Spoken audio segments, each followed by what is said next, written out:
चलो ठीक है। ये जो आज का लेक्चर जो है ना, ये बेसिकली जो है ये मॉनेटरी पॉलिसी का लेक्चर है। इसमें हम लोग जो है कुछ-कुछ बेसिक चीज़ देखेंगे, जैसे बेसिक आरबीआई के बारे में देखेंगे, आरबीआई क्या है? आरबीआई का फंक्शंस देखेंगे कि क्या-क्या आरबीआई का फंक्शन है। मॉनेटरी पॉलिसी कमिटी क्या होता है, ये देखेंगे। सेंट्रल बोर्ड ऑफ डायरेक्टर्स क्या है, इसके बारे में देखेंगे। दोनों का फंक्शंस देखेंगे। ये मॉनेटरी पॉलिसी कमिटी तो बहुत ही ज़्यादा इम्पोर्टेंट है। उसके बाद फिर जो आरबीआई एक्ट 1934 है, जिसके तहत आरबीआई का स्थापना हुआ था, उस एक्ट का 3 इम्पोर्टेंट सेक्शन देखेंगे जो अक्सर न्यूज़ वगैरह में रहता है। सेक्शन 7, सेक्शन 17 और सेक्शन 24। क्लियर है? उसके बाद फिर हम लोग कुछ-कुछ टर्म्स देखेंगे, जैसे centralised clearing and remittance facility क्या होता है, ट्रेज़री बिल्स वगैरह क्या होता है, बॉन्ड्स वगैरह, बस ऐसे ही कुछ देख लेंगे। बेसिकली जो आज का लेक्चर है वो हम लोग का इस जगह पे रिवॉल्व करेगा, जो मॉनेटरी पॉलिसी टूल्स है, जैसे CRR, SLR, repo rate, reverse repo rate, bank rate, marginal standing facility हो गया, बेस रेट हो गया, ओपन मार्केट ऑपरेशन हो गया, टर्म रेपोज वगैरह सब हो गया। रिव ये सब जो भी है, ये सब कुछ आज हम लोग अभी देखते हैं। सबसे पहले स्टार्ट करते हैं आरबीआई से। क्लियर है? देखो, अगर आरबीआई से स्टार्ट करूँ तो इसके बारे में थोड़ा बेसिक बता देता हूँ आरबीआई के बारे में। ये जो हमारा आरबीआई है, ओह! सॉरी, ये क्या हो गया?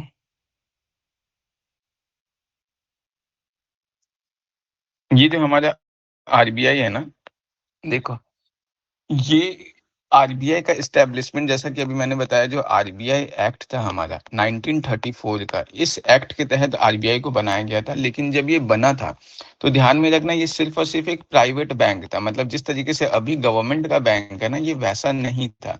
ये एक प्राइवेट बैंक था।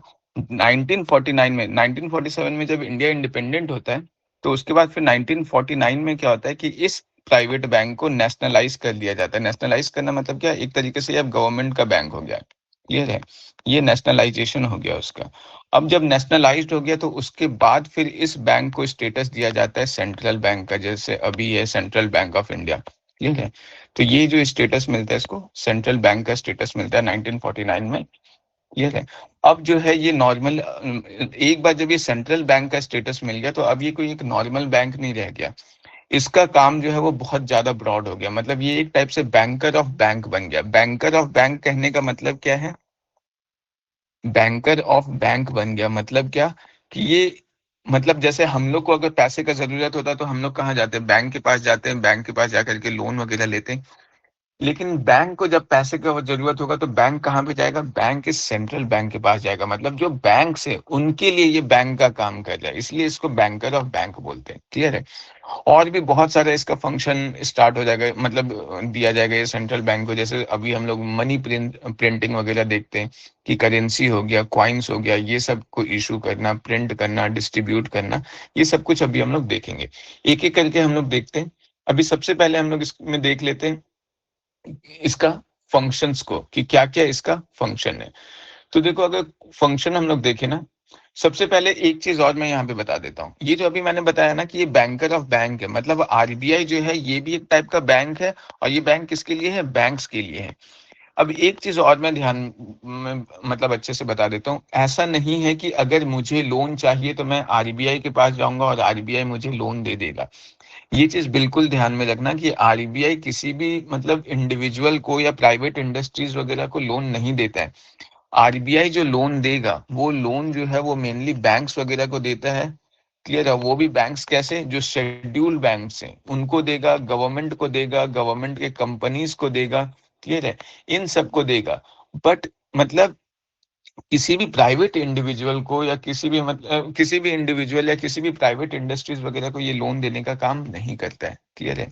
तो ये चीज ध्यान में रखना है कि ये आरबीआई का जो है फंक्शन है। तो ये ध्यान में रखना है। दूसरा फंक्शन, जो एक और चीज है, वो क्या है? करेंसी इशूइंग अथॉरिटी है, कि आरबीआई जो है वो क्या करता है? करेंसी इशूज करता है। एक चीज और मैं बता देता हूँ, करेंसी में तो दो चीज आता है हमारा, क्वाइन भी करेंसी है और नोट्स जो है वो भी करेंसी है। जितने भी क्वाइंस है ना, क्लियर है, ये क्वाइंस हो गया, या फिर जो 1 रुपीज का नोट है, ये क्वाइंस और 1 रुपीज का नोट जो है, ये इसको मतलब जो मिंट करना है, मतलब जो बनाना है, ये कौन बनाता है? गवर्नमेंट ऑफ इंडिया बनाता है। क्लियर है?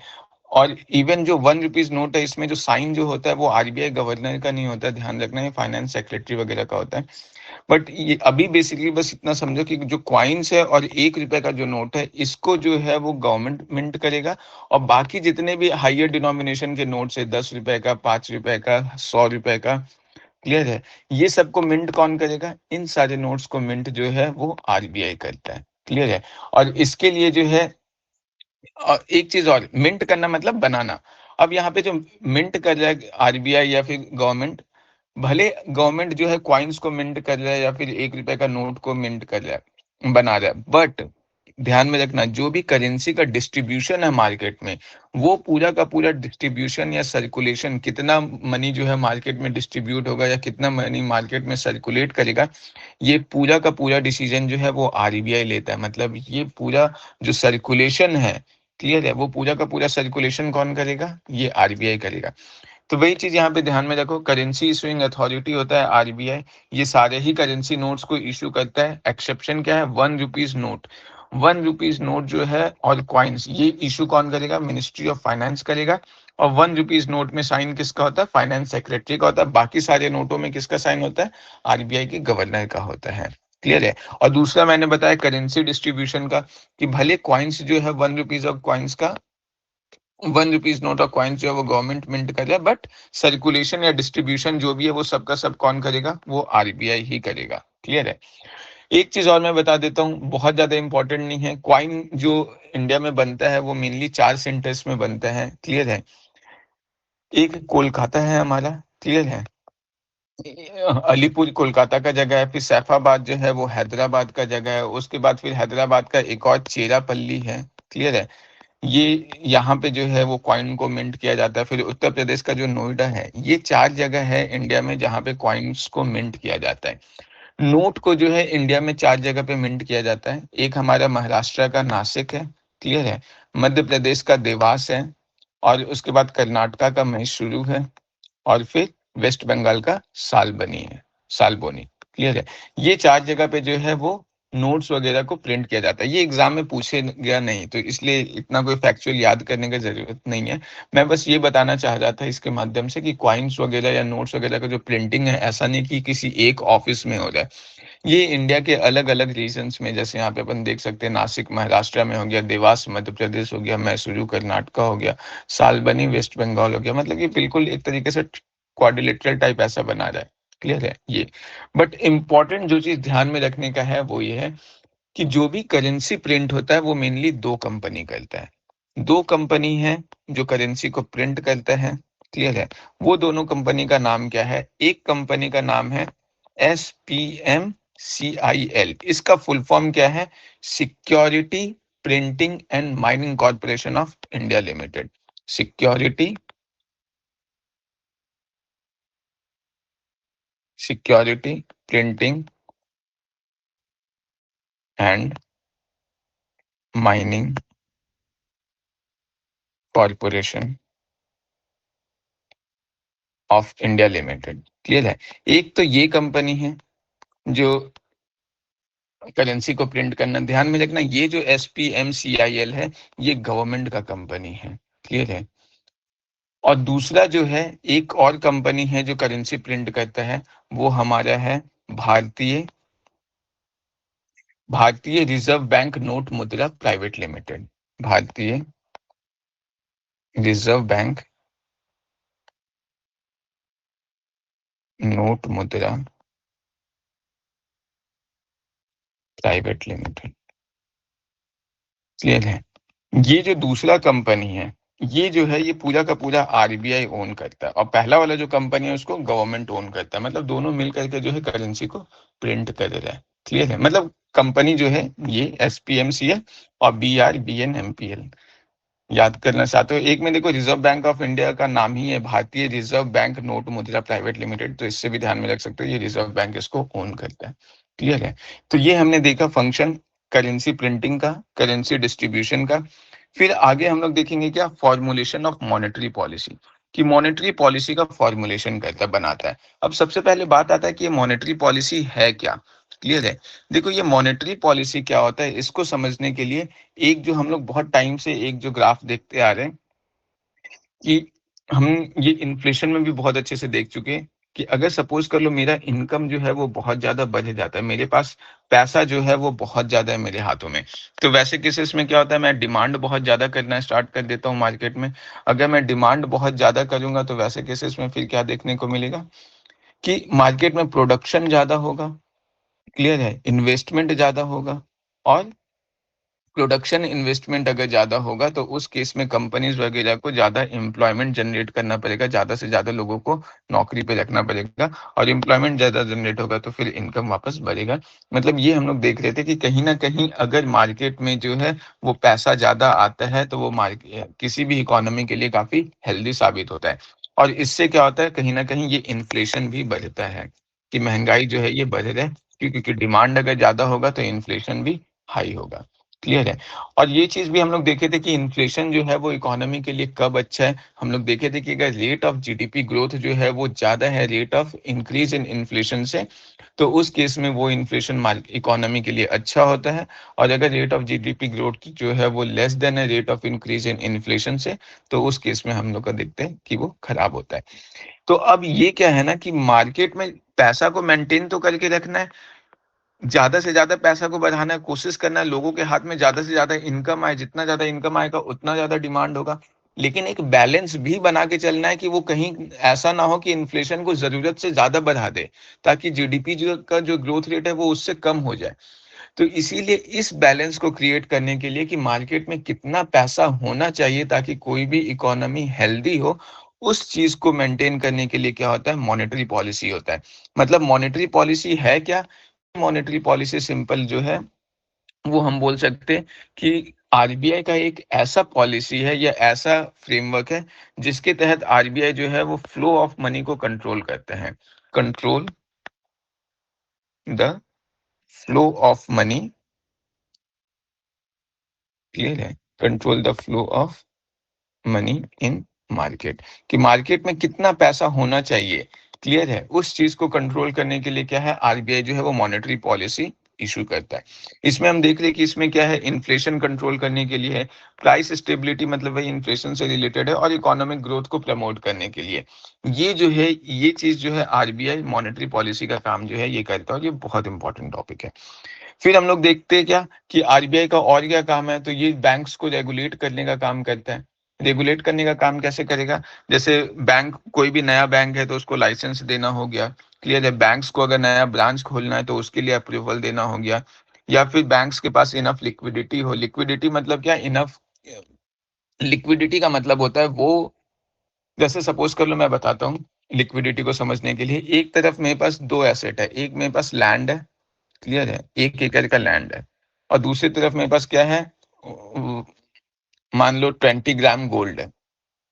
तो अब क्या है कि अगर ये ज़मीन को मैं बेचना चाहूँ, मतलब मुझे पैसे का अगर मान लो अर्जेंट ज़रूरत है, तो उस केस में क्या है कि मैं ज़मीन को अगर बेचना चाहूँ तो मुझे टाइम लगेगा, बहुत कुछ करना पड़ेगा, कोर्ट जाना पड़ेगा, वहाँ जाकर के रजिस्ट्री वगैरह करना पड़ेगा, बहुत मतलब तामझाम है, बहुत लंबा प्रोसेस है।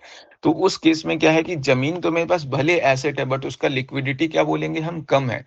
लेकिन जो गोल्ड है, अगर हमको पैसे का ज़रूरत है तो हम तुरंत किसी को भी ये गोल्ड बेच सकते हैं और उससे जो है वो हम पैसा ले सकते हैं। तो गोल्ड का लिक्विडिटी जो है वो थोड़ा ज़्यादा है। तो लिक्विडिटी का मतलब होता है कि आप किसी भी चीज़ से कितना जल्दी कैश ट्रांसफ़र कर सकते हैं, मतलब हाथ में आपके पास पैसा आ सकता है। जिस चीज़ से जितना जल्दी पैसा आ सकता है उसका लिक्विडिटी उतना ज़्यादा, जिससे जितना मतलब डिफ़िकल्ट है, जितना तो टाइम टेकिंग है, जितना ज़्यादा प्रोसेस उसका लंबा है, उसका लिक्विडिटी उतना कम होता है, क्लियर है? तो वही है कि बैंक्स वगैरह का जो लिक्विडिटी है उसको इंश्योर करना कि बैंक्स के पास इनफ पैसा वगैरह हो, क्लियर है? अगर मान लो कोई बैंक घाटे में चल रहा है तो 2 या 2 से ज़्यादा बैंक्स को मर्ज करना वगैरह, ये सारा काम जो है ये इसी का है। फिर आगे हम लोग देखेंगे सीआरआर, एसएलआर, ये सब मेंटेन करना वगैरह, ये सब आरबीआई जो है ये सारा काम करता है। फिर एक है centralised clearing and remittance facilities वगैरह को प्रोवाइड करना।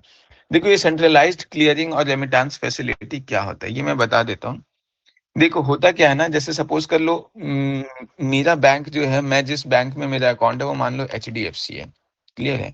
अब क्या है कि मैं किसी दूसरे पर्सन को पैसा भेज रहा हूँ जिसका अकाउंट जो है वो एसबीआई के बैंक में है। तो अब अगर सपोज कर लो मैं जो है वो जिस इंसान को पैसे भेज रहा हूँ, जिसका मतलब मैं ए हूँ और ये एसबीआई अकाउंट वाला बी है। तो ए अगर बी को पैसा भेज रहा है तो ये क्या है, ये ऐसा तो मल्टीपल ट्रांजैक्शन हो जाए, एसबीआई के पास कोई बैंक ऑफ इंडिया वाले से भी ट्रांसफर आ रहा होगा, इसके पास जो है कोई तीसरी जगह से भी ट्रांसफर आ रहा होगा।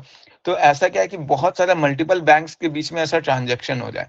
तो एक सेंट्रल जो है एजेंसी जो है आरबीआई जो है मतलब एक सेंट्रलाइज्ड क्लियरिंग प्रोवाइड करता है, जिसके तहत क्या है कि ये सब चीज़ों को मॉनिटर किया जाता है, ताकि ये बैंक्स के बीच में आपस में ये लेन-देन का जो है बहुत ज़्यादा मतलब ऐसा कन्फ्यूज़न क्रिएट ना हो और थोड़ा ज़्यादा कन्वीनिएंट हो, मतलब एरर का चांसेस कम हो।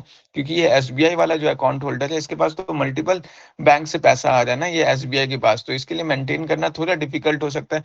फिर हर बैंक को अपना अलग-अलग ऐसा मतलब मेंटेनेंस करना पड़ेगा, एरर देखना पड़ेगा कि कहाँ से पैसा आ रहा है, कहाँ जा रहा है। तो उसके लिए क्या होता है कि एक मतलब आरबीआई का एक पेमेंट सेटलमेंट सिस्टम होता है, जिसको सेंट्रलाइज्ड क्लियरिंग बोलते हैं। उसके तहत वो क्या करता है, सारे बैंक्स का जो भी ट्रांजैक्शन है, उसको वो मॉनिटर करता है और उसको मतलब जो ट्रांजैक्शन हुआ है, उस ट्रांजैक्शन को कंप्लीट करने में हेल्प करता है।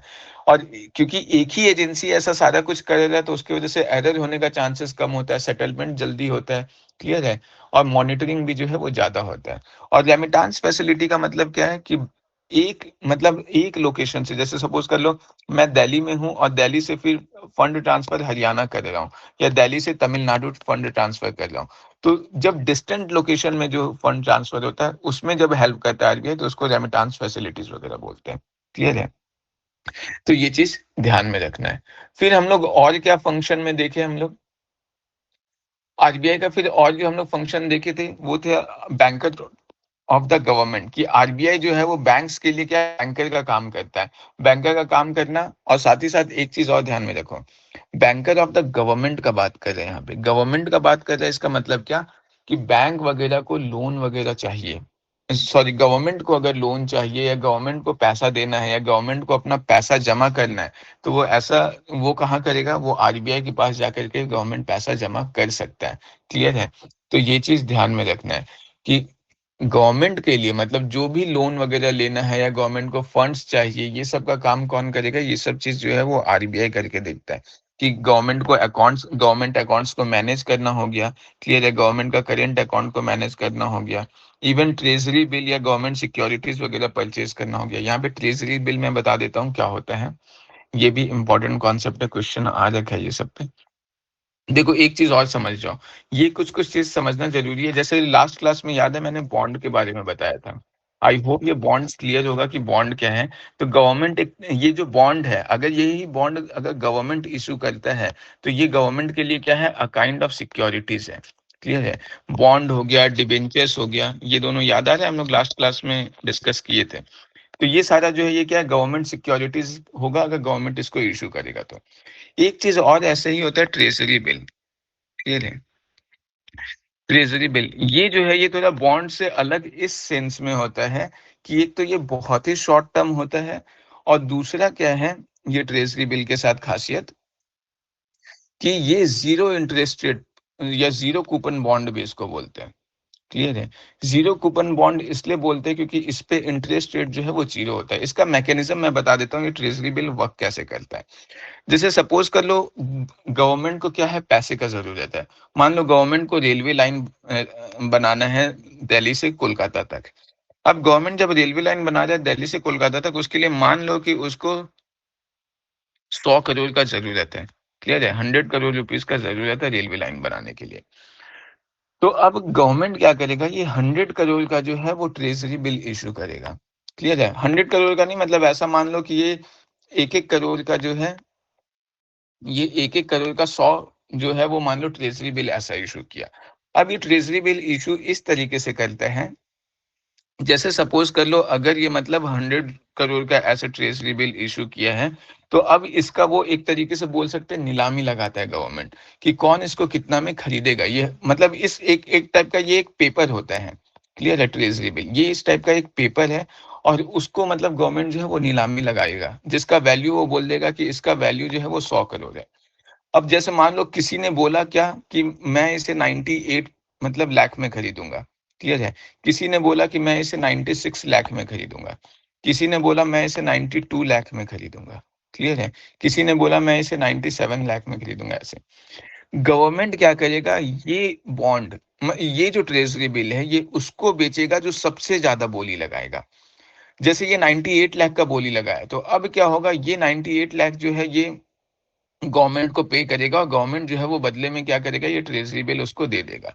अब ये ट्रेज़री बिल का जो टाइम पीरियड है वो थोड़ा छोटा होता है, 7 दिन हो सकता है, 14 दिन हो सकता है, 21 दिन, ऐसे मतलब छोटा टाइम पीरियड होता है। 1 साल से कम का टाइम पीरियड होता है।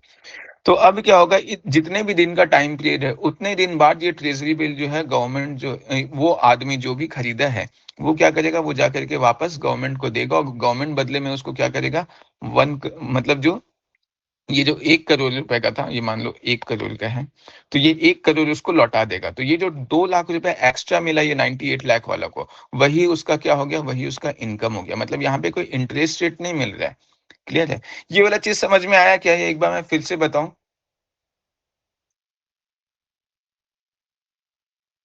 सबको समझ में आ गया? Please repeat. चलो ठीक है, मैं बताता हूँ। देखो ट्रेजरी बिल क्या है, ट्रेजरी बिल मतलब सिंपल ऐसे समझो कि ये एक पेपर है। क्लियर है? ये पेपर है जिसका गवर्नमेंट जो है वो बोला है वैल्यू कितना है, मतलब मान लो 100 रुपीज है, मान लो ऐसा 100 रुपीज है। अब गवर्नमेंट जो है उसको पैसा का जरूरत था और अभी वो सिर्फ पैसा, ऐसा एक पेपर रखा हुआ है और इसका नीलामी लगा रहा है। नीलामी समझते हो ना, ऑक्शनिंग कर रहा है। अब जब इसका ऑक्शनिंग कर रहा है तो अब क्या है कि गवर्नमेंट चाह रहा है कि मतलब मान लो 4 लोग हैं जो नीलामी लगाया, ए, बी, सी और डी। ए जो है वो बोला कि हम 92 में खरीदेंगे, बी बोल दिया हम 93 में खरीदेंगे, सी जो है वो बोला हम 94 में खरीदने को तैयार है, डी बोला 95 में खरीदने को तैयार है। तो गवर्नमेंट क्या करेगा, ये ट्रेजरी बिल उसको बेचेगा जो सबसे ज्यादा नीलामी लगा है। क्यों सबसे ज्यादा इसको बेचेगा? क्योंकि गवर्नमेंट जो है ये इसको जब डी को बेचा तो अब क्या है, डी जो है वो 95 रुपीज अभी किसको दे देगा, ये 95 रुपीज जो है वो दे देगा गवर्नमेंट को, डी। क्लियर है?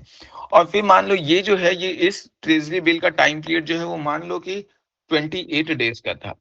तो अब ये 28 डेज बाद क्या है कि वो इंसान, ये जो डी है, ये डी इस ट्रेजरी बिल को लेकर के जाकर के क्या करेगा, वापस गवर्नमेंट को देगा और गवर्नमेंट बदले में अब उसको क्या करेगा कि उसको 100 रुपीज लौटा देगा। क्लियर है? मतलब ये डी को फायदा कितना हुआ, 5 रुपए का फायदा हुआ। अगर गवर्नमेंट जो है वो ए को देता तो गवर्नमेंट को कितना देना पड़ता, 8 रुपए देना पड़ता। अगर गवर्नमेंट बी को ट्रेजरी बिल देता तो 7 देना पड़ता। गवर्नमेंट अगर सी को ट्रेजरी बिल देता तो 6 देना पड़ता। तो गवर्नमेंट उसको ट्रेजरी बिल देता है जो सबसे ज्यादा नीलामी लगाता है, जैसे ये डी को दिया। क्लियर है? तो इस तरीके से ये ट्रेजरी बिल वर्क करता है। यहाँ पे कोई भी इंटरेस्ट रेट नहीं है, मतलब ये क्या है, जीरो जीरो कूपन बॉन्ड भी इसको बोलते हैं। क्लियर है? तो अभी समझ में आया कि ये ट्रेजरी बिल कैसे है, कि गवर्नमेंट को जब पैसा का जरूरत था तो वो एक पेपर का इस्तेमाल करता है अपने शॉर्ट टर्म रिक्वायरमेंट्स को फुलफिल करने के लिए, पब्लिक से ही पैसा ले ले रहा है। ये बैंक्स भी ये ट्रेजरी बिल को खरीद सकते हैं गवर्नमेंट से। क्लियर है? तो यस सर। जब अब आ गया ना समझ में? Yes sir. तो इसका मतलब क्या? हाँ, ये ओपन मार्केट ऑपरेशंस वगैरह में सेल करेगा। क्लियर है? अभी हम लोग आगे देखेंगे। क्लियर है? ओपन मार्केट ऑपरेशन आरबीआई करता है, उसमें ये सिक्योरिटीज वगैरह सेल परचेज होता है। तो इसका मतलब क्या है कि गवर्नमेंट को जब भी पैसे का जरूरत होगा तो उस केस में जो है वो क्या करेगा, आरबीआई जो है वो गवर्नमेंट के बिहाफ पे, मतलब ट्रेजरी बिल है इसका गवर्नमेंट का, लेकिन गवर्नमेंट ऑक्शनिंग नहीं करेगा। ये ट्रेजरी बिल गवर्नमेंट के बिहाफ पे ऑक्शन कौन करेगा, आरबीआई करेगा। क्लियर है? तो एक तरीके से ऐसे हम लोग समझ सकते हैं कि ये गवर्नमेंट के लिए, गवर्नमेंट ऑफ इंडिया हो गया या स्टेट गवर्नमेंट्स हो गया, उन लोग के लिए क्या है, बैंकर का काम करता है, बैंक का काम करता है। क्लियर है? तो ये लेंडर ऑफ लास्ट रिसॉर्ट भी बोला जाता है आरबीआई को, कि जब किसी भी स्टेट गवर्नमेंट को, सेंट्रल गवर्नमेंट को या किसी भी शेड्यूल बैंक को जब कहीं कोई मतलब क्राइसिस सिचुएशन आ गया और कहीं से कोई हेल्प नहीं मिल रहा है, तो फिर वो अल्टीमेट जो लास्ट रिसॉर्ट है वो कौन है, वो आरबीआई है। कि आरबीआई के पास जाओ, वहां तो आपको मतलब पैसे मिल ही जाएंगे। क्लियर है? फिर जैसे करेंसी एक्सचेंज रेट होता है। क्लियर है? जैसे हम लोग अभी देखते हैं कि $1 जो है वो मान लो 90 रुपीज के बराबर है। तो ये जो करेंसी एक्सचेंज रेट है इसको मेंटेन करना, कि कितना ज्यादा होना चाहिए, कितना कम होना चाहिए, इन चीजों को मेंटेन करने में भी जो रोल है वो किसका होता है, आरबीआई का होता है। कि आरबीआई जो है वो कंट्रोल करने का कोशिश करता है, मतलब जो स्टेबलाइजेशन है एक्सचेंज रेट का वो काम भी आरबीआई ही करेगा। फिर जैसे फॉरेन एक्सचेंज का जो रिजर्व है, ये फॉरेन एक्सचेंज का रिजर्व कौन रखेगा? आरबीआई। जैसे हम लोग बोलते हैं ना, फॉरेन एक्सचेंज का रिजर्व का मतलब क्या? जैसे सपोज कर लो गोल्ड वगैरह है, जो हम लोग आगे फॉरेन एक्सचेंज रिजर्व वाले चैप्टर में डिटेल में देखेंगे कि फॉरेन एक्सचेंज रिजर्व में हो गया कि गोल्ड हो गया, या डॉलर, गवर्नमेंट के पास कितना डॉलर है, या फिर जो फॉरेन करेंसी युआन वगैरह हो गया, पौंड स्टर्लिंग वगैरह हो गया, या आईएमएफ वजह का जो करेंसी होता है एसडीआर वगैरह हो गया। तो ये सब चीज जो है, ये सब मतलब गवर्नमेंट के पास जो मेंटेन करना है फॉरेन करेंसीज वगैरह का जो रिजर्व है, वो सब कौन रखता है? वो सब आरबीआई ही रखता है और वही मेंटेन करता है। क्लियर है? फिर हम लोग देखें कि आरबीआई का और क्या काम है। इन्फ्लेशन को कंट्रोल करना है। इन्फ्लेशन कैसे कंट्रोल करेगा? तो अभी हम लोग आगे देखेंगे कि जो मॉनेटरी पॉलिसी टूल्स है, मॉनेटरी पॉलिसी के तहत कंट्रोल करता है, जिसके कुछ इंपॉर्टेंट टूल्स हो गए, जैसे रेपो रेट हो गया, रिवर्स रेपो रेट हो गया, कैश रिजर्व रेशियो हो गया, ओपन मार्केट ऑपरेशन हो गया, ये सब। क्लियर है? एक चीज और यहाँ पे देखो, जैसे ये सपोज कर लो ट्रेजरी बिल जो है, अगर गवर्नमेंट जो है,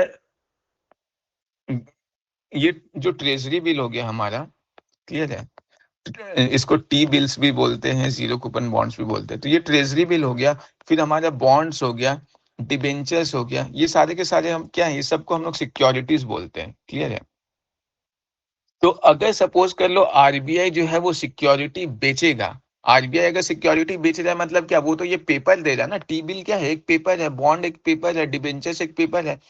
तो जब भी आरबीआई जो है वो सिक्योरिटी बेच रहा है, तो उस केस में क्या है, पब्लिक को क्या मिल रहा है? पब्लिक को तो पेपर मिल रहा है। क्लियर है? और जो पब्लिक है वो पैसा किसको दे रहा है? मनी का ट्रांसफर किधर हो रहा है? आरबीआई के पास हो रहा है। अब देखो ऐसे केस में क्या है कि पब्लिक से पैसा किसके पास चला गया? आरबीआई के पास चला गया ना। पब्लिक को लग रहा है मेरे पास पैसा है, लेकिन उस पैसा का जाकर के पब्लिक खर्च कर सकता है क्या? टी बिल्स का, टी बिल से कुछ खरीद तो नहीं सकता, बॉन्ड से कुछ खरीद तो नहीं सकता। क्लियर है? तो यहाँ पे क्या हो रहा है कि अगर सपोज कर लो आरबीआई जो है वो सिक्योरिटीज जब भी बेचेगा, तो मनी का जो ट्रांसफर है वो क्या होगा? पब्लिक से सीधा आरबीआई के पास जा रहा है। तो वैसे केसेस में क्या है कि मार्केट में जो मनी सर्कुलेशन जो था, जो पैसा था मार्केट में, वो पैसा मार्केट में क्या होगा? वो पैसा कम हो जाएगा। क्लियर है? और अगर मार्केट से पैसा कम होगा तो वैसे केसेस में हम लोग को क्या देखने को मिलेगा कि लोग कंजम्पशन कम करेंगे। क्लियर है? डिमांड कम हो जाएगा, और कंजम्पशन डिमांड कम होगा मतलब क्या? इन्फ्लेशन कंट्रोल होगा। क्लियर है? तो इसका मतलब क्या है कि अगर इन्फ्लेशन आरबीआई को कंट्रोल करना है तो वो क्या करेगा?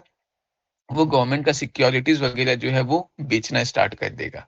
क्लियर है? और वही अगर सपोज कर लो आरबीआई को मतलब पैसे का जरूरत है, क्लियर है, मतलब आरबीआई जो है अभी क्या कर रहा है कि मान लो महंगाई बहुत ज्यादा हो गया है, और अब आरबीआई, महंगाई जो है वो मतलब बहुत कम है, मतलब चीजें बहुत सस्ता हो गए, और गवर्नमेंट को ऐसा लग रहा है कि चीज क्योंकि बहुत ज्यादा सस्ता में बिक रहा है, थोड़ा इन्फ्लेशन होना चाहिए, या थोड़ा चीजें महंगा होना चाहिए। क्यों महंगा होना चाहिए? क्योंकि जब भी इन्फ्लेशन होगा तो डिमांड जनरेट होगा, एम्प्लॉयमेंट जनरेशन होगा, इन्वेस्टमेंट होगा, प्रोडक्शन बढ़ेगा।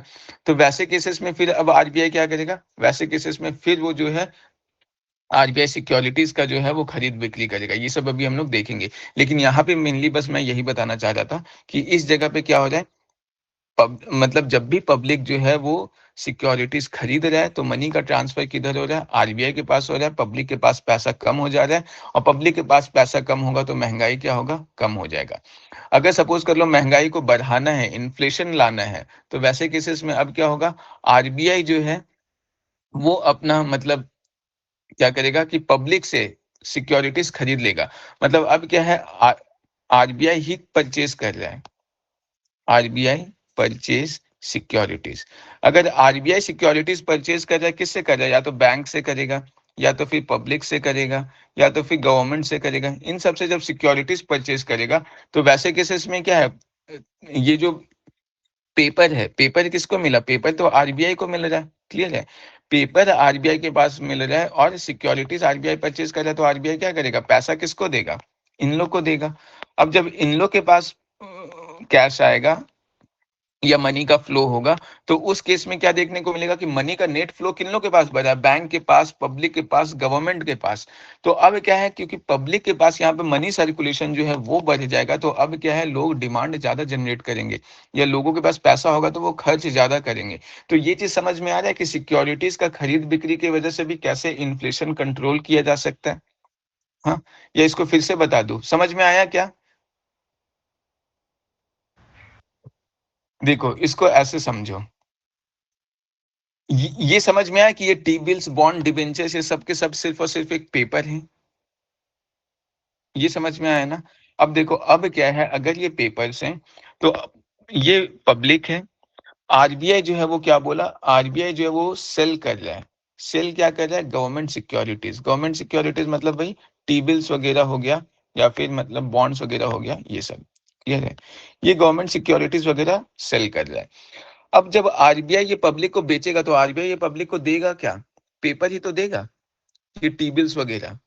और पब्लिक आरबीआई को क्या देगा? खरीद रहा है तो मनी देगा। नहीं, मनी का ट्रांसफर पब्लिक से किसके पास हो रहा है? आरबीआई के पास। और ये जो टी बिल्स है, बॉन्ड्स है, ये सब का ट्रांसफर किसके पास हो रहा है? आरबीआई से पब्लिक के पास हो रहा है। क्लियर है? अब जब तक पब्लिक के पास ये पेपर है, उस पेपर का मतलब जो टी बिल्स है, बॉन्ड्स है, ये सब का पब्लिक कुछ कर सकता है क्या?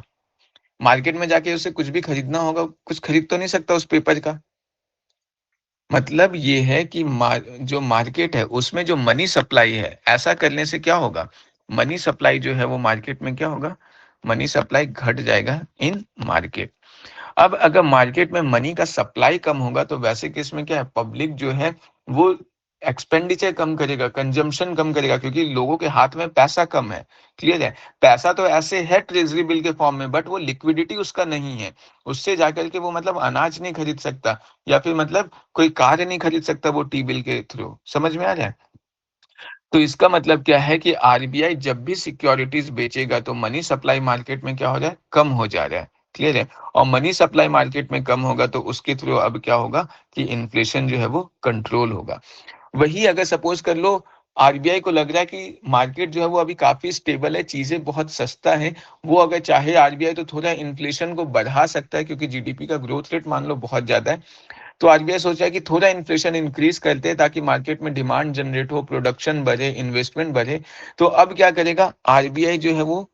परचेज करेगा। क्लियर है? परचेज करेगा क्या? सिक्योरिटीज। किससे करेगा? तो पब्लिक से कर सकता है, या तो फिर किससे कर सकता है? पब्लिक मतलब यहाँ पे जैसे मान लो कोई कंपनीज वगैरह है, ये सब। क्लियर है? कंपनीज वगैरह से कर लेगा, या फिर सपोज कर लो बैंक्स वगैरह से कर लेगा, या फिर गवर्नमेंट वगैरह से। ये सबसे क्या करेगा? ये सबसे आरबीआई सिक्योरिटीज को परचेज कर रहा है। आरबीआई अगर सिक्योरिटी परचेज कर रहा है तो ये जो बैंक है, गवर्नमेंट है, ये सब क्या करेंगे? ये जो पेपर है टी बिल्स वगैरह का, ये पेपर किसको देंगे? आरबीआई को देंगे। आरबीआई को क्या होगा? मनी किसको देना होगा? खरीद रहा है तो ये पब्लिक को, बैंक को, गवर्नमेंट को, ये सबको देना होगा। तो मनी सप्लाई किसके पास बढ़ रहा है? पब्लिक के पास बढ़ रहा है ना। मतलब यहाँ पे क्या होगा, इस केस में मनी सप्लाई जो है ये इंक्रीज कर गया ना। अब मार्केट में जब पैसा ज्यादा आएगा तो वैसे केसेस में क्या है, लोगों के हाथ में अगर पैसा ज्यादा आ रहा है तो वो ज्यादा प्रोडक्शन करेंगे, ज्यादा इन्वेस्टमेंट करेंगे, ज्यादा एक्सपेंडिचर करेंगे, खर्च करेंगे, डिमांड ज्यादा जनरेट होगा, इन्फ्लेशन ज्यादा होगा। समझ में आ रहा है? इसका मतलब क्या है कि अगर इन्फ्लेशन करना है तो वैसे केसेस में क्या है, आरबीआई जो है सिक्योरिटीज परचेज कर लेगा। अगर डिफ्लेशन करना है, चीजों को सस्ता करना है, तो आरबीआई क्या करेगा? सिक्योरिटीज बेच देगा। अब समझ में आया कि सिक्योरिटीज क्यों आरबीआई खरीदता बेचता है। एक रीजन तो है कि गवर्नमेंट को पैसा चाहिए, लेकिन एक रीजन और समझ में आया कि सिक्योरिटीज के सेल परचेज से कैसे मनी सप्लाई को कंट्रोल किया जा रहा है। देखो, और एक चीज और मैं बोलूंगा, जो प्रीवियस लेक्चर्स है ना, उन लेक्चर्स को मतलब अच्छे से सुनना, क्योंकि इकोनॉमी का जो भी कॉन्सेप्ट्स है ना, वो सारे कॉन्सेप्ट्स लिंक है। बीच का अगर कोई कॉन्सेप्ट टूटेगा तो वो थोड़ा समझने में दिक्कत होगा। ठीक है? चलो ठीक है, अब हम लोग आगे बढ़ते हैं। तो ये बस ट्रेजरी बिल मैं बताना इसलिए चाह रहा था, क्योंकि अभी हम लोग आगे चल के देखेंगे कि गवर्नमेंट का सिक्योरिटीज वगैरह के थ्रू भी जो है आरबीआई जो है वो मनी सप्लाई को कंट्रोल करता है। तो ये हम लोग देखें कि ओपन मार्केट ऑपरेशन करेगा। ये ओपन मार्केट ऑपरेशन देखा जाए तो एक तरीके से यही है, जो सिक्योरिटीज वगैरह का जो खरीद बिक्री जो है ना, इसी को बोलते हैं ओपन मार्केट ऑपरेशन। कि गवर्नमेंट जो है यहाँ पे कभी सिक्योरिटीज बेचेगा, कभी खरीदेगा, और दोनों का पर्पस यही रहेगा कि जब बेच रहा है तो पर्पस क्या रहेगा? मनी सप्लाई मार्केट में कम करना। जब खरीद रहा है आरबीआई सिक्योरिटीज तो पर्पस क्या रहेगा? मार्केट का मनी सप्लाई बढ़ाना। क्लियर है? तो ये फिर हम लोग क्या देखते हैं कि अगर सपोज कर लो आईएमएफ वगैरह है, तो आईएमएफ वगैरह में जो मीटिंग होता है, तो उस मीटिंग में इंडिया को रिप्रेजेंट कौन करेगा? इंडिया का सेंट्रल बैंक करेगा, तो वो कौन है? आरबीआई। हर कंट्री का उसका जो फेडरल बैंक होगा वही आईएमएफ में रिप्रेजेंट करता है। तो ये ध्यान में रखना कि आरबीआई जो है वो इंडिया को आईएमएफ में, जो इंटरनेशनल फाइनेंशियल इंस्टीट्यूशन है जैसे आईएमएफ हो गया, ये सब में कौन रिप्रेजेंट करता है इंडिया को? आरबीआई रिप्रेजेंट करता है। क्लियर है? फिर और हम लोग क्या देखेंगे? आरबीआई जो है वो बहुत सारे डेवलपमेंट फंक्शंस करता है। क्लियर है? जैसे मतलब ये जो है आरबीआई जो है, जैसे इंक्लूसिव ग्रोथ वगैरह हो गया या फाइनेंशियल डेवलपमेंट वगैरह हो गया। इंक्लूसिव ग्रोथ का मतलब क्या होता है? इंक्लूसिव ग्रोथ का मतलब होता है ऐसा ग्रोथ जिसमें सब कोई का ग्रोथ हो। जैसे सपोज कर लो एक ग्रोथ ऐसा हो जाए जिसमें मतलब मान लो ये 4 लोग हैं, ये 4 लोग, जैसे इंडिया का इनकम इनइक्वालिटी देख लो ना। इंडिया का इनकम इनइक्वालिटी में क्या है कि 1% पॉपुलेशन, जो टॉप 1% पॉपुलेशन है, ये क्या है? मतलब इसके पास लगभग 45% वेल्थ है।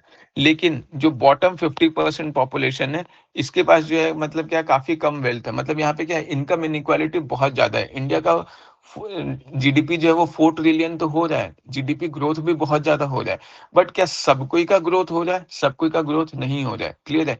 कुछ ऊपर तबका के लोग हैं जिन लोगों का ग्रोथ बहुत ज्यादा हो रहा है। इवन हम लोग मतलब जो अभी मैंने लास्ट मंथ का करंट अफेयर भेजा था, उसमें भी मैंने ये रिपोर्ट डाला था कि सॉरी, जो इकोनॉमिक सर्वे अभी जो लेटेस्ट आया था उसमें भी मैंने बताया था कि कंपनीज का ग्रोथ तो बहुत ज्यादा हो रहा है, बट एम्प्लॉयज का ग्रोथ उतना ज्यादा देखने को नहीं मिल रहा है।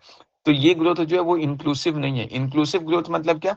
जिसमें हर लोगों का ग्रोथ हो, मतलब गरीब से गरीब लोग जो है उनको भी उस ग्रोथ में शामिल किया जाए, इंक्लूड किया जाए।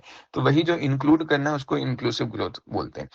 तो आरबीआई जो है इंक्लूसिव ग्रोथ हो गया या जो फाइनेंशियल डेवलपमेंट जो है उन चीज़ों में हेल्प करता है। जो फाइनेंशियल इंस्टीट्यूशन है बहुत सारे, उनके एस्टेब्लिशमेंट में हेल्प करता है। जैसे आगे चल के हम लोग इन सारे इंस्टीट्यूशन के बारे में एक सेपरेट लेक्चर्स लेंगे। जैसे ये जो industrial development bank of India है, ये इंडस्ट्रीज के लिए बैंक का काम करता है। ये small industries development bank of India जो है, ये स्मॉल इंडस्ट्रीज के लिए बैंक का काम करता है। ये national bank for agriculture and rural development, ये जो नाबार्ड है, ये हम लोग देखेंगे कि जो एग्रीकल्चरल सेक्टर है, रूरल डेवलपमेंट है, इन चीजों में काम करता है। नेशनल हाउसिंग बैंक जो है, ये हाउसिंग लोन वगैरह से रिलेटेड है। ये सब हम लोग अलग से सेपरेट लेक्चर में देखेंगे। अभी बस हम लोग देख रहे हैं आरबीआई का फंक्शन क्या क्या है। क्लियर है? फिर जैसे प्रियोरिटी सेक्टर लैंडिंग है। जैसे सपोज कर लो बैंक को लग रहा है कि जो रियल एस्टेट सेक्टर है, जमीन का खरीद बिक्री वगैरह जो है, या फिर जो अपार्टमेंट्स वगैरह बनाना है, ये रियल एस्टेट सेक्टर में दिख रहा है बैंकों की बहुत ज्यादा प्रॉफिट है। तो बैंक ये भी तो कर सकता है कि बस रियल एस्टेट सेक्टर में ज्यादा से ज्यादा लोन दे। उसको दिख रहा है बैंक को क्या, कि जो एडुकेशन लोन दे रहे हैं उसमें उस बैंक को बहुत ज्यादा प्रॉफिट नहीं हो रहा है। क्लियर है? तो बैंक ये भी कर सकता है कि एडुकेशन में या एग्रीकल्चरल लोन में भी बैंक को बहुत ज्यादा प्रॉफिट नहीं मिल रहा है, तो बैंक तो ऐसा कर ही सकता है ना कि एग्रीकल्चर सेक्टर में कम से कम लोन दे। क्लियर है? एजुकेशन सेक्टर में कम से कम लोन दे। तो ऐसा ना हो, इसीलिए क्या है कि आरबीआई जो है वो प्रायोरिटी सेक्टर लेंडिंग भी प्रोवाइड करता है। प्रायोरिटी सेक्टर लेंडिंग में का मतलब क्या है कि आरबीआई जो है वो ये बैंक्स को ये डायरेक्शन देता है कि जितना भी लोन देना है उस लोन का सर्टेन परसेंटेज जो है कुछ प्रियोरिटी सेक्टर्स में देना होगा। प्रियोरिटी सेक्टर्स मतलब क्या? वैसे सेक्टर्स जिनको प्राथमिकता दिया जाए। जैसे एग्रीकल्चर में certain percentage of loan banks को देना ही देना है। जो माइक्रो और स्मॉल इंडस्ट्रीज, जो छोटे छोटे इंडस्ट्रीज होते हैं, उनमें लोन देना है। एडुकेशन में लोन देना है, हाउसिंग में देना है, weaker section of the societies को लोन देना है। मतलब ऐसा इसलिए किया जाता है ताकि मतलब बैंक जो है वो केवल प्रॉफिट के बेसिस पे काम ना करे, और जो वेलफेयर है वो भी हो सके, और साथ ही साथ जो इंक्लूसिव इकोनॉमिक डेवलपमेंट है वो भी हमारा हो सके। क्लियर है? तो ये समझ में आया कि बैंक का मतलब आरबीआई जो है इसका क्या फंक्शन है, कैसे काम करता है। हाँ,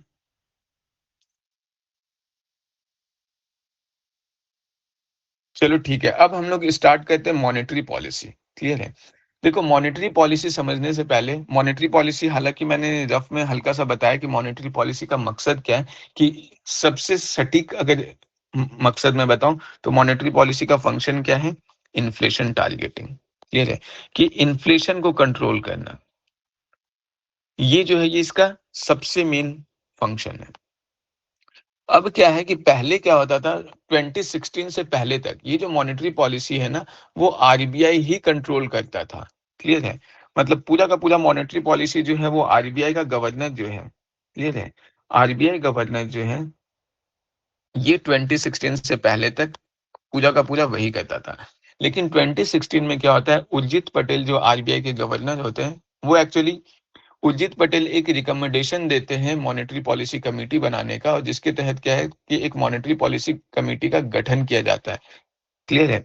ये जो मॉनेटरी, ध्यान में रखना, ये उर्जित पटेल है, ये नाम उतना इंपॉर्टेंट नहीं है, खास करके यूपीएससी वगैरह में तो कभी नहीं पूछेगा। क्लियर है?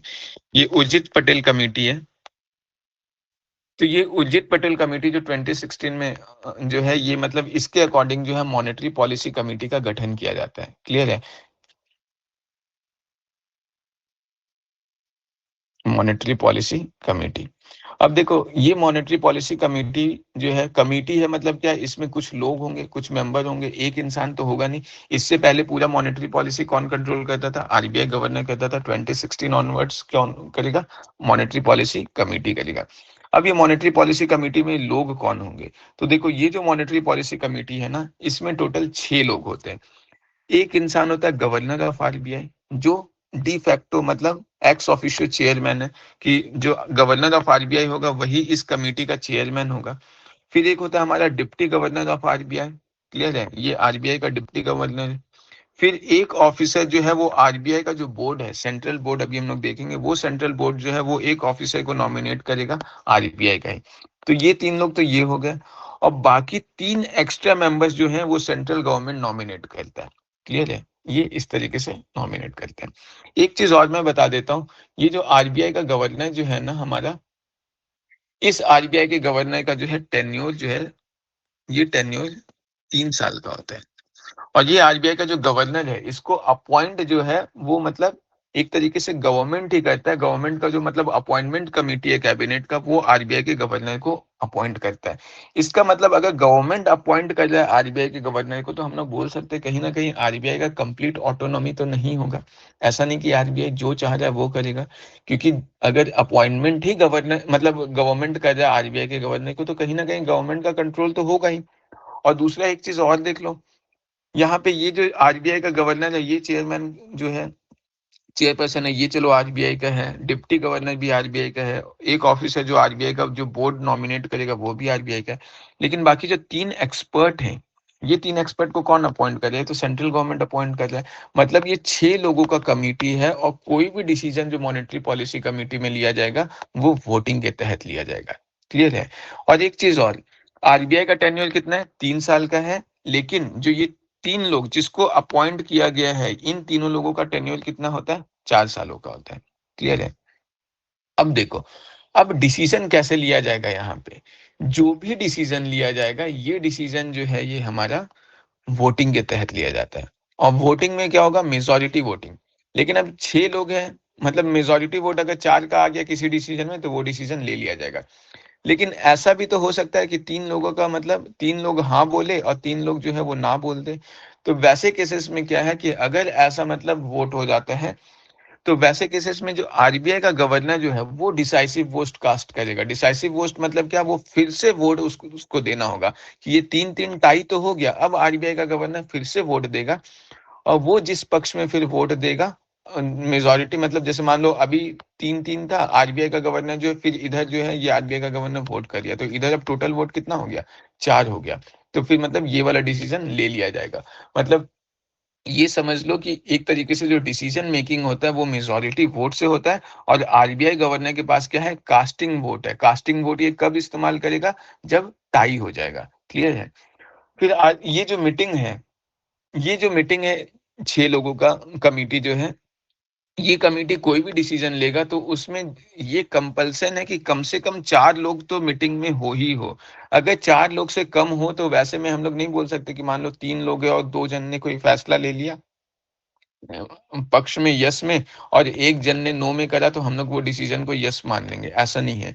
कोरम जो है, जो पॉलिटी में भी अपन पढ़ते हैं कि ये कमेटी कोई भी डिसीजन तभी ले सकता है जब एटलीस्ट 4 मेंबर जो है वो मीटिंग में प्रेजेंट हो। और ये 4 मेंबर में से भी 2 मेंबर तो कंपल्सन है कि प्रेजेंट होने ही होने चाहिए। एक मेरा आरबीआई का गवर्नर है और दूसरा मेरा डिप्टी गवर्नर है। क्लियर है? ये चीज ध्यान में रखना।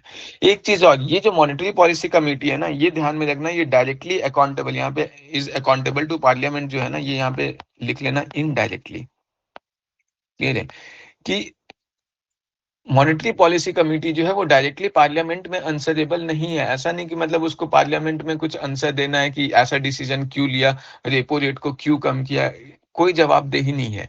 बट जो पार्लियामेंट्रीज कमेटी है वहां पे जो मॉनेटरी पॉलिसी कमेटी है उसको कहीं ना कहीं कुछ कुछ आंसर देना पड़ता है। तो इसीलिए हम लोग बोल सकते हैं कि कहीं ना कहीं जो मॉनेटरी पॉलिसी कमेटी है वो इनडायरेक्टली जो है वो पार्लियामेंट में अकाउंटेबल है। क्लियर है? तो ये चीज ध्यान में रखना। फिर उसके बाद देखो कुछ कुछ इंपॉर्टेंट सेक्शंस मैं बता देता हूं जो आरबीआई एक्ट के तहत है। देखो एक चीज और, जैसे एक जो है ये सेक्शन 7 जो है आरबीआई एक्ट का, आरबीआई एक्ट 1934 का, ये जो सेक्शन 7 है इस सेक्शन 7 के तहत ये साफ साफ बोला गया है कि ऑल्दो आरबीआई जो है वो तो अपना इंडिपेंडेंटली जो भी डिसीजन लेना चाहे आरबीआई इंडिपेंडेंटली अपना वो डिसीजन ले सकता है, उसमें कंप्लीट मतलब कोई इंटरफेरेंस गवर्नमेंट का जनरली नहीं होता है। बट इन केस अगर सेंट्रल गवर्नमेंट चाहे तो वो आरबीआई के ऑटोनॉमी पे रिस्ट्रिक्शंस लगा सकता है, उसके लेजिस्लेशंस पे रिस्ट्रिक्शंस लगा सकता है। क्लियर है? कब? अगर वो पब्लिक इंटरेस्ट में हो तो, मतलब section 7 of the RBI act 1934 क्या बोलते हैं? ये बोलता है कि central government can put restriction on autonomy of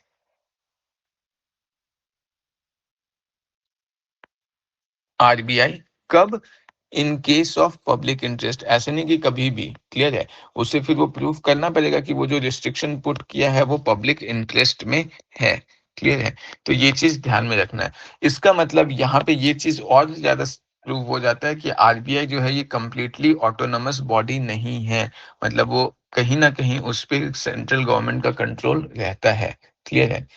फिर उसके बाद एक जो है वो हमारा क्या है, सेक्शन 17। क्लियर है?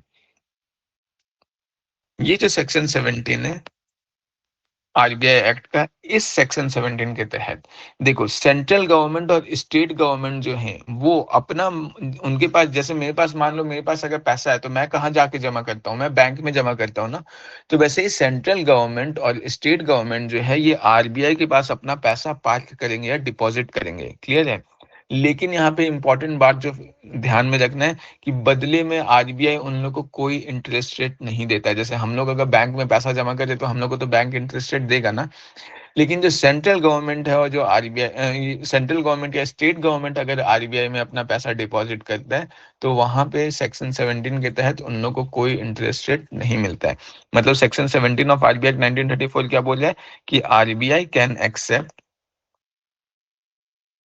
Deposits from central and state government without interest, कि कोई इंटरेस्ट नहीं लेगा। विदाउट इंटरेस्ट मतलब कि इंटरेस्ट यहाँ पे मतलब वो वाला इंटरेस्ट रेट वाला इंटरेस्ट है। क्लियर है? फिर देखो एक जो है वो हमारा सेक्शन 24 है। सेक्शन 24 ऑफ आरबीआई एक्ट क्या बोलता है?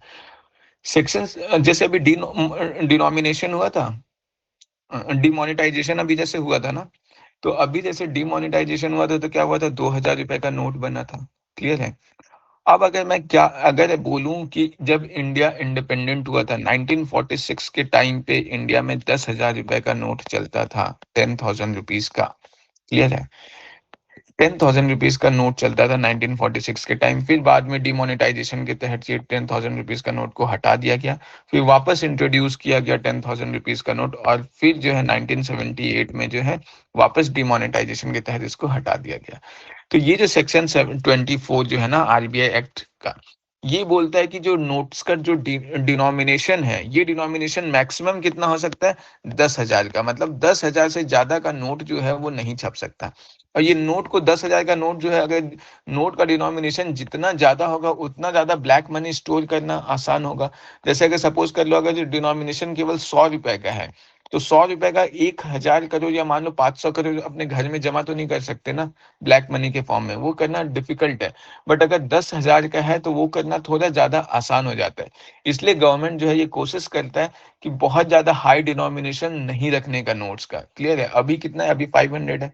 क्लियर है? 2000 का नोट अब जा चुके हैं। क्लियर है? तो ये चीज़ ध्यान में रखना है। क्लियर है? फिर एक और छोटा-सा पॉइंट है जो बस देख लो।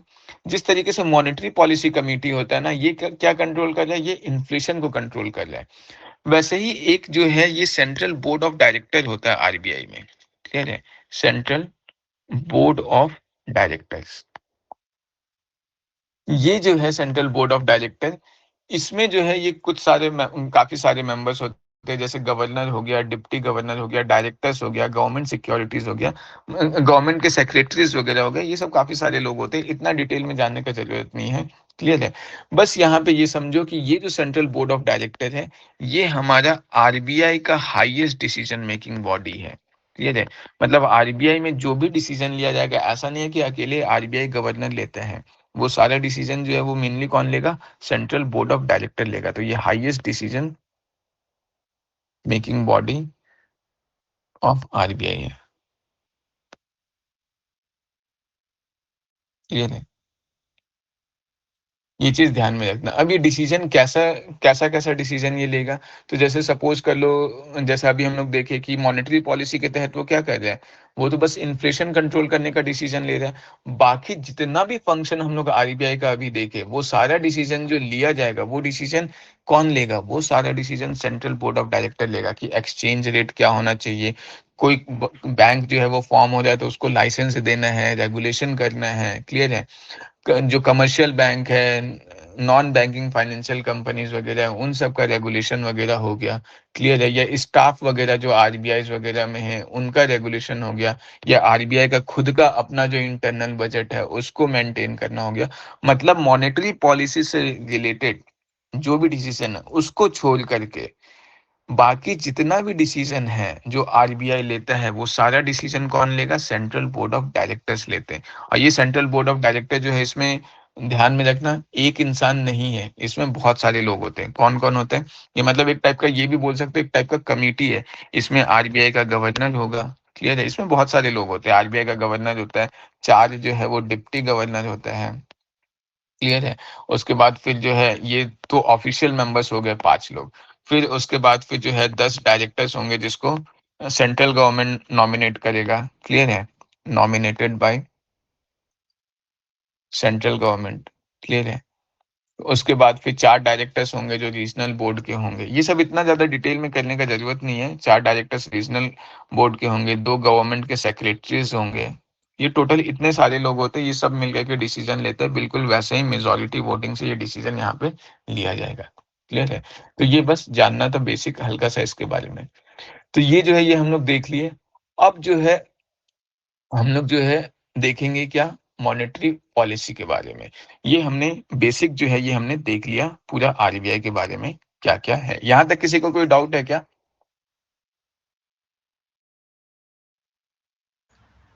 No sir.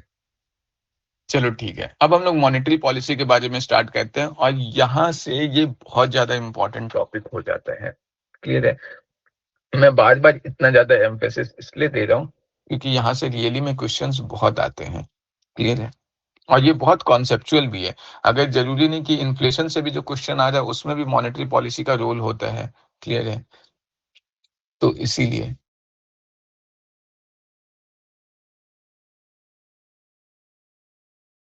उसका रोल होता है। चलो ठीक है। मॉनेटरी पॉलिसी अब हम लोग देखते हैं। मॉनेटरी पॉलिसी का मतलब मैंने बता रखा है कि मॉनेटरी पॉलिसी जो है मेनली उसका मकसद क्या है? मार्केट में इन्फ्लेशन को कंट्रोल करना। अब आरबीआई मार्केट में इन्फ्लेशन को कंट्रोल तो कर रहा है, मनी का सर्कुलेशन को कंट्रोल कर रहा है। ये चीज क्लियर है ना कि मनी का सर्कुलेशन क्यों कंट्रोल किया जाता है? ज्यादा मनी का सर्कुलेशन होगा मार्केट में, ज्यादा पैसा होगा मार्केट में, तो इन्फ्लेशन बहुत ज्यादा होगा। अगर मार्केट में पैसा कम होगा, ये चीज मैं लिख देता हूँ कि अगर मनी सर्कुलेशन ज्यादा है मार्केट में, क्लियर है, तो उस केस में हम लोग को क्या देखने को मिलता है कि इन्फ्लेशन भी क्या होगा? ज्यादा होगा। इन्फ्लेशन ज़्यादा होगा, डिमांड ज़्यादा होगा, प्रोडक्शन जो है वो ज़्यादा होगा। क्लियर है? इन्वेस्टमेंट ज़्यादा होगा, ये सारा चीज़ हम लोग को देखने को मिलता है। और वही अगर मनी सर्कुलेशन कम होगा, तो उस केस में क्या है, ये सारा चीज़ जो है वो हमारा क्या हो जाएगा, उल्टा हो जाएगा कि इन्फ्लेशन भी कम होगा, डिमांड भी कम होगा, प्रोडक्शन भी कम होगा, इन्वेस्टमेंट भी कम होगा, एम्प्लॉयमेंट भी कम होगा, क्लियर है, अनएम्प्लॉयमेंट बढ़ जाएगा, ये सारा चीज़ जो है ये ऐसा है। तो अब ये जो मनी का सर्कुलेशन है, इसी को कंट्रोल करने के लिए जो है वो मॉनेटरी पॉलिसी है, क्लियर है। अब इसके बारे में कुछ-कुछ चीज़ हम लोग देख लेते हैं। देखो, मॉनेटरी पॉलिसी ये कंट्रोल कैसे किया जाएगा? सबसे पहला जो टूल है, जिसके बारे में हम लोग देखेंगे, वो हमारा क्या है? वो हमारा है cash reserve ratio. Cash reserve ratio, जिसको हम लोग क्या बोलते हैं? सीआरआर। देखो, कैश रिज़र्व रेशियो के तहत क्या है ना कि जितने भी बैंक हैं, मान लो कोई बैंक ये ए है, मान लो ये बैंक एसबीआई है। ये जो बैंक एसबीआई है, इसके पास जितना भी डिपॉजिट है, उस डिपॉजिट का सर्टेन परसेंटेज ऑफ मनी, जो मतलब 0 टू 15% वैरी करता है। मतलब मान लो इसके पास जो है वो टोटल 100 करोड़ रुपीस है, क्लियर है। अब जो है एसबीआई के पास 100 करोड़ रुपीस डिपॉजिट है, ये ध्यान में रखना। ये डिपॉजिट है, मतलब डिपॉजिट कौन किया है? मान लो इंडिविजुअल्स किए हैं या कोई प्राइवेट कंपनीज वगैरह किए हैं, ये सब मिलकर किए हैं। तो अब एसबीआई के पास जितना भी डिपॉजिट मनी है, इस डिपॉजिट मनी का सर्टेन जो परसेंटेज ऑफ मनी है, मान लो ये परसेंटेज कितना बोल दे, ये 0 to 15% वैरी करता है, क्लियर है। आरबीआई डिसाइड करेगा कि कितना परसेंट मनी है। अगर मान लो आरबीआई बोला कि इसका ये टोटल डिपॉजिट मनी का 5%, क्लियर है, मान लो आरबीआई बोला 5% मनी जो है वो सीआरआर होगा। इसका मतलब क्या है कि इस 100 करोड़ का 5% कितना होगा? 5 करोड़। मतलब ये 5 करोड़ रुपीस क्या करना होगा? बैंक को कैश के फॉर्म में, ध्यान में रखना, कैश के फॉर्म में किसके पास जमा करना होगा? ये कैश के फॉर्म में आरबीआई के पास जमा करना होगा, क्लियर है। ये ऐसा इसलिए किया जाता है ताकि बैंक जो है, अगर सपोज कर लो कभी बहुत ज्यादा ऐसा लॉस में चला गया, तो बैंक को रिकवर करने के लिए कुछ तो हो, क्लियर है। मतलब ये एक तरीके से बैंक फेल ना कर जाए, उन चीजों को मेंटेन करने के लिए ऐसा किया जाता है कि जितना भी आपके पास डिपॉजिट है, मतलब ऐसा हो सकता है ना कि बैंक के पास जितना भी डिपॉजिट है, 100 करोड़ का डिपॉजिट है, वो 100 करोड़ पूरा का पूरा लोन ही दे दे। तो ऐसा ना करे, इसीलिए मतलब बैंक ये आरबीआई ये इंश्योर करता है कि बैंक अपने पास कुछ पैसा जो है वो रिजर्व में रखे। तो उसमें से क्या है कि एक जो है वो कैश रिजर्व रेशियो है। ये कैश रिजर्व रेशियो है, मतलब क्या, जैसे मान लो ये 100 करोड़ है, तो 100 करोड़ में आरबीआई बोला कैश रिजर्व रेशियो कितना होगा? 5% होगा। मतलब ये 100 करोड़ जो बैंक में डिपॉजिट है, उसका 5%, 5 करोड़ जो है बैंक को आरबीआई के पास कैश के फॉर्म में रखना होगा। और ये चीज और ध्यान में रखना, ये जो पैसा यहाँ पे रखेगा, इस पे आरबीआई उसको कोई इंटरेस्ट रेट नहीं देने वाला। ये इंपॉर्टेंट कॉन्सेप्ट है, क्लियर है। ऐसा नहीं कि बैंक जो है वो उसको इंटरेस्ट रेट देगा, कोई इंटरेस्ट रेट बैंक को नहीं मिलेगा, क्लियर है। ये चीज ध्यान में रखना। तो ये जो है ये इस तरीके से होता है। अब यहाँ पे एक चीज देख लो, अगर सपोज कर लो बैंक जो है वो 5% सीआरआर रख रहा है, तो उस केस में अब बैंक जो है, आरबीआई का 5% कैश रिजर्व रेशियो सीआरआर रखा है, तो इसका मतलब क्या, बैंक जो है वो 5 करोड़ तो आरबीआई को दे दिया। मतलब अब बैंक के पास कितना बचा? 95 करोड़ बचा ना। ऐसे ही बस एग्जाम्पल के लिए ले रहे हैं, एक्चुअली में और कम बचेगा, लेकिन अभी समझने के लिए ले लो, 95 करोड़ बचा ना। अब बैंक जो लोन देगा वो तो यही 95 करोड़ का देगा, क्लियर है। इसका मतलब क्या है, जो ये मार्केट में मनी फ्लो कर सकता है एसबीआई, वो तो 95 करोड़ का कर सकता है। लेकिन अगर सपोज कर लो क्या होता है कि आरबीआई जो है ये सीआरआर को 5% से बढ़ा करके कितना कर दिया? 7% कर दिया। इसका मतलब क्या है, अब एसबीआई को आरबीआई में कितना, 7 करोड़ रुपए जमा करना होगा। अगर 7 करोड़ जमा करना होगा, तो उस केस में जो है यहाँ पे आरबीआई एसबीआई के पास कितना रुपए बचेगा? केवल 93 करोड़ ही बचेगा ना, लोगों को लोन देने के लिए। हाँ, तो इसका मतलब अब 93 का जो लोन देने के लिए बचेगा, इसका मतलब जो पब्लिक के पास जो मनी सर्कुलेशन है वो क्या होगा? वो तो थोड़ा कम हो जाएगा, क्लियर है। इसका मतलब हम लोग यहाँ पे बोल सकते हैं क्या, कि अगर आरबीआई जो है सीआरआर घटाता है, जैसे यहाँ पे सीआरआर बढ़ा दिया, अगर मान लो यहाँ पे सीआरआर बढ़ा दिया, increase CRR, cash reserve ratio अगर आरबीआई बढ़ा दे रहा है, तो उस केस में यहाँ पे क्या है, मनी सप्लाई पहले 95 करोड़ का था, अब कितना का हो गया? 93 करोड़ का हो गया। इसका मतलब क्या है, बैंक के पास क्या है? Less money with banks. Banks के पास पैसा क्या होगा? कम होगा। Less money with banks. अगर बैंक के पास पैसा कम होगा तो बैंक्स लोन भी तो कम देगा। तो इसका मतलब क्या है, banks have low potential, sorry, banks have low potential to give loans। ठीक है। अब अगर बैंक्स के पास लो पोटेंशियल है लोन देने का, इसका मतलब क्या है कि बैंक जो है वो लोन भी जो देंगे वो लोगों को क्या देंगे, कम ही देंगे, ज्यादा लोन वो दे नहीं सकते। क्लियर है। अब क्योंकि बैंक के पास ज्यादा लोन देने को है नहीं, कम ही रुपीज है, मान लो 93 ही करोड़, और इसी से उसको मैक्सिमम प्रॉफिट जनरेट करना है, तो वैसे केसेस में क्या होगा, बैंक जो है वो इंटरेस्ट रेट ज्यादा रखेगा। क्यों? क्योंकि उसके पास पैसे कम है और लोन ज्यादा दे करके, मतलब लोन दे करके वो कोशिश करेगा कि थोड़ा ज्यादा इंटरेस्ट रेट पे दे ताकि उसको प्रॉफिट होता जाए। क्योंकि आरबीआई जो पैसा रखा है उस पे तो आरबीआई कोई प्रॉफिट, मतलब कोई इंटरेस्ट रेट दे नहीं रहा है, तो और बैंक को तो प्रॉफिट अर्न करना है अपना बिजनेस चलाने के लिए। तो वैसे केसेस में बैंक क्या करेगा, इंटरेस्ट रेट जो है वो बढ़ा देगा। क्लियर है। इंटरेस्ट रेट बढ़ा देगा, इंटरेस्ट रेट ऑफ बैंक जो है वो क्या होगा, इंक्रीज हो जाएगा। अब क्योंकि बैंक जो है वो इंटरेस्ट रेट बढ़ा देगा, तो वैसे केसेस में हम लोग को क्या देखने को मिलेगा, वैसे केसेस में देखने को मिलेगा कि इन्वेस्टमेंट जो है वो मार्केट में क्या हो जाएगा, घट जाएगा। इन्वेस्टमेंट घट जाएगा, डिमांड जो है वो घटेगा। क्लियर है। जो प्रोडक्शन है वो घट जाएगा। अगर इन्वेस्टमेंट घटेगा, डिमांड घटेगा, तो वैसे केसेस में हम लोग बोल सकते हैं प्रोडक्शन भी घट जाएगा। प्रोडक्शन घटेगा तो वैसे केसेस में हम लोग बोल सकते हैं एम्प्लॉयमेंट घट जाएगा। ये वाला चेन समझ में आया क्या? हाँ, कि अगर आरबीआई जो है वो कैश रिजर्व रेशियो बढ़ा रहा है तो लोगों के पास कम पैसा बैंक के पास कम पैसा होगा। इसका मतलब बैंक ज्यादा लोन दे नहीं सकता। अब क्योंकि ये जो है, मतलब पहले 5 करोड़ बैंक जो है वो आरबीआई में जमा किया था, अब 7 करोड़ जमा कर रहे हैं, और वो 7 करोड़ में भी बैंक जो आरबीआई जो है वो बैंक को कोई इंटरेस्ट रेट तो दे नहीं रहे। तो बैंक को क्या करना पड़ेगा, बैंक जो है मैक्सिमम प्रॉफिट जनरेट करने का कोशिश करेगा उसी कम पैसे में से। तो बैंक क्या किया, इंटरेस्ट रेट अपना बैंक का बढ़ा दिया। अब इंटरेस्ट रेट ज्यादा बढ़ा देगा तो लोगों के लिए लोन लेना क्या होगा, महंगा पड़ेगा। लोन अगर महंगा पड़ेगा तो वो इन्वेस्टमेंट क्या करेंगे, कम करेंगे। इवन जो है वो, मतलब अगर बैंक जो है वो इंटरेस्ट रेट बढ़ा देगा तो वैसे केसेस में क्या है, लोग जो है वो बैंक में पैसा ज्यादा जमा करेंगे, क्योंकि सेविंग में फिर इंटरेस्ट रेट ज्यादा भी तो मिल रहा है। तो बैंक जो है वो, मतलब बैंक के पास पैसा जब लोग ज्यादा जमा कर देंगे तो लोगों के हाथ में पैसा कम रहेगा। कम पैसा रहने की वजह से क्या है कि वो मार्केट में डिमांड कम करेंगे। एक्सपेंडिचर जो है, कंजम्पशन जो है वो भी कम हो जाएगा। और जब डिमांड और कंजम्पशन, एक्सपेंडिचर ये सब कम होगा तो जो कंपनीज है वो प्रोडक्शन कम करेंगे। और कंपनीज प्रोडक्शन कम करेंगे तो फिर छटनीकरण होगा, एम्प्लॉयमेंट जो है वो घटेगा, लोगों को नौकरी से निकाला जाएगा। ये चेन समझ में आया कि कैश रिजर्व रेशियो का इस्तेमाल कैसे करता है आरबीआई? Yes sir. सबको आ गया ना समझ में? कोई ऐसा तो नहीं जिसको नहीं आया? चलो ठीक है।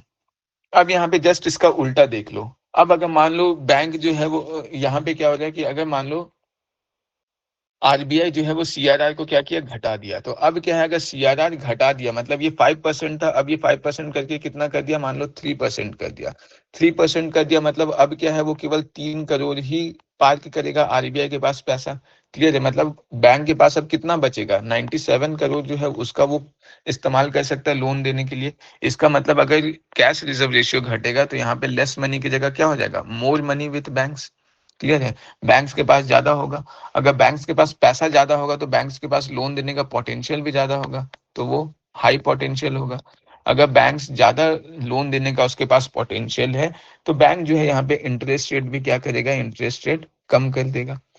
इंटरेस्ट रेट अगर कम देगा करेगा तो लोग जो है वो बैंक से जाकर के ज्यादा लोन लेंगे। क्लियर है। क्योंकि बैंक यहाँ पे इंटरेस्ट रेट कम इसलिए करेगा क्योंकि बैंक के पास तो ऑलरेडी बहुत पैसा है। तो वो नहीं चाहेगा कि सेविंग पे इंटरेस्ट रेट मतलब हम बढ़ा दे ताकि मेरे पास और ज्यादा पैसा आ जाए। क्लियर है। बैंक को अर्न भी तो करना है। तो इसीलिए बैंक क्या करेगा, लो इंटरेस्ट रेट पे फिर लोन देना स्टार्ट करेगा। और सेविंग रेट भी जो है वो भी लो होगा। तो वैसे केस में हम लोग को क्या देखने मिलेगा कि लोग बैंक में पैसा ज्यादा से ज्यादा जमा करेंगे और लोन ज्यादा से ज्यादा लेंगे। क्लियर है।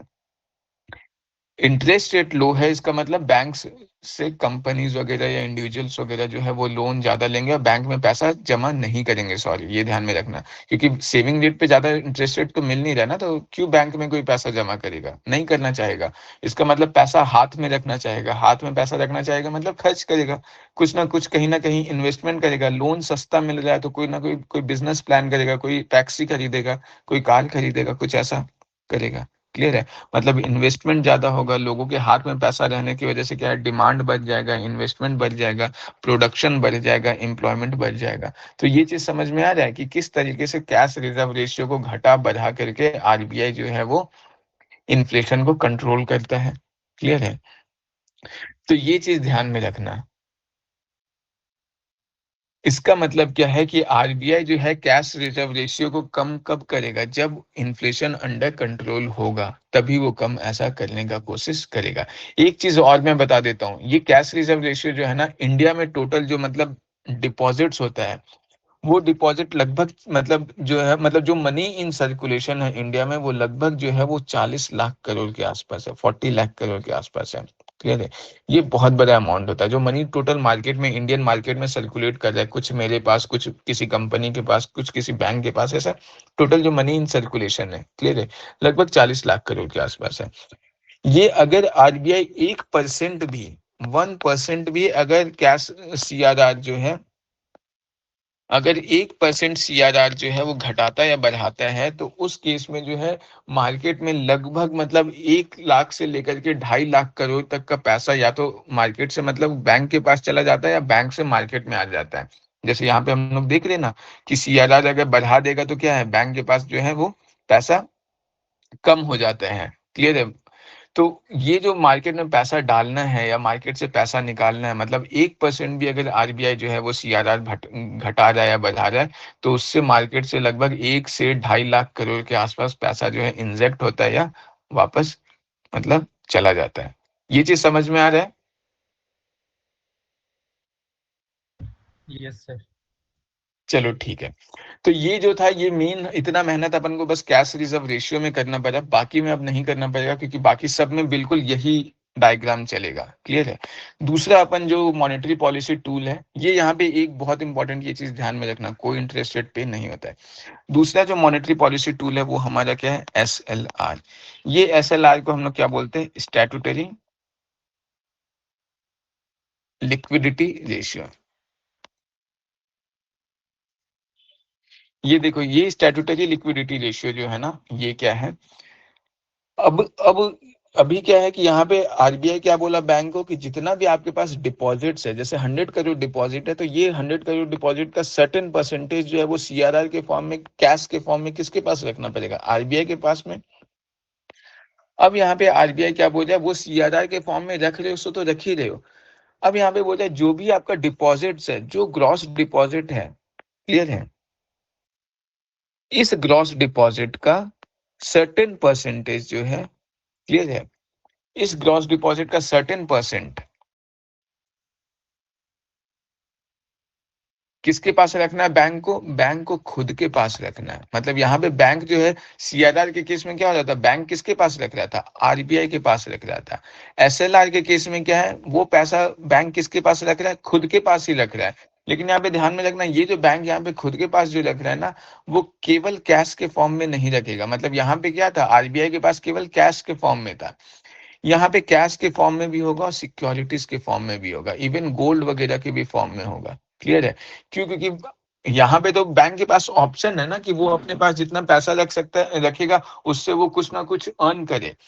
जैसे आरबीआई के पास जब कैश रख रहा था तो आरबीआई तो कोई इंटरेस्ट रेट दे नहीं रहा था। एसएलआर के केस में क्या है, जैसे मान लो कि बैंक के पास 100 करोड़ का डिपॉजिट है, क्लियर है, अब ये 100 करोड़ का अगर डिपॉजिट है तो बैंक को मतलब आरबीआई जो है वो बैंक को बोला कि एसएलआर के फॉर्म में 4% रखना पड़ेगा, मान लो 4% बोला। इसका मतलब क्या है, 4 करोड़ बैंक को रखना पड़ेगा पैसा अपने पास।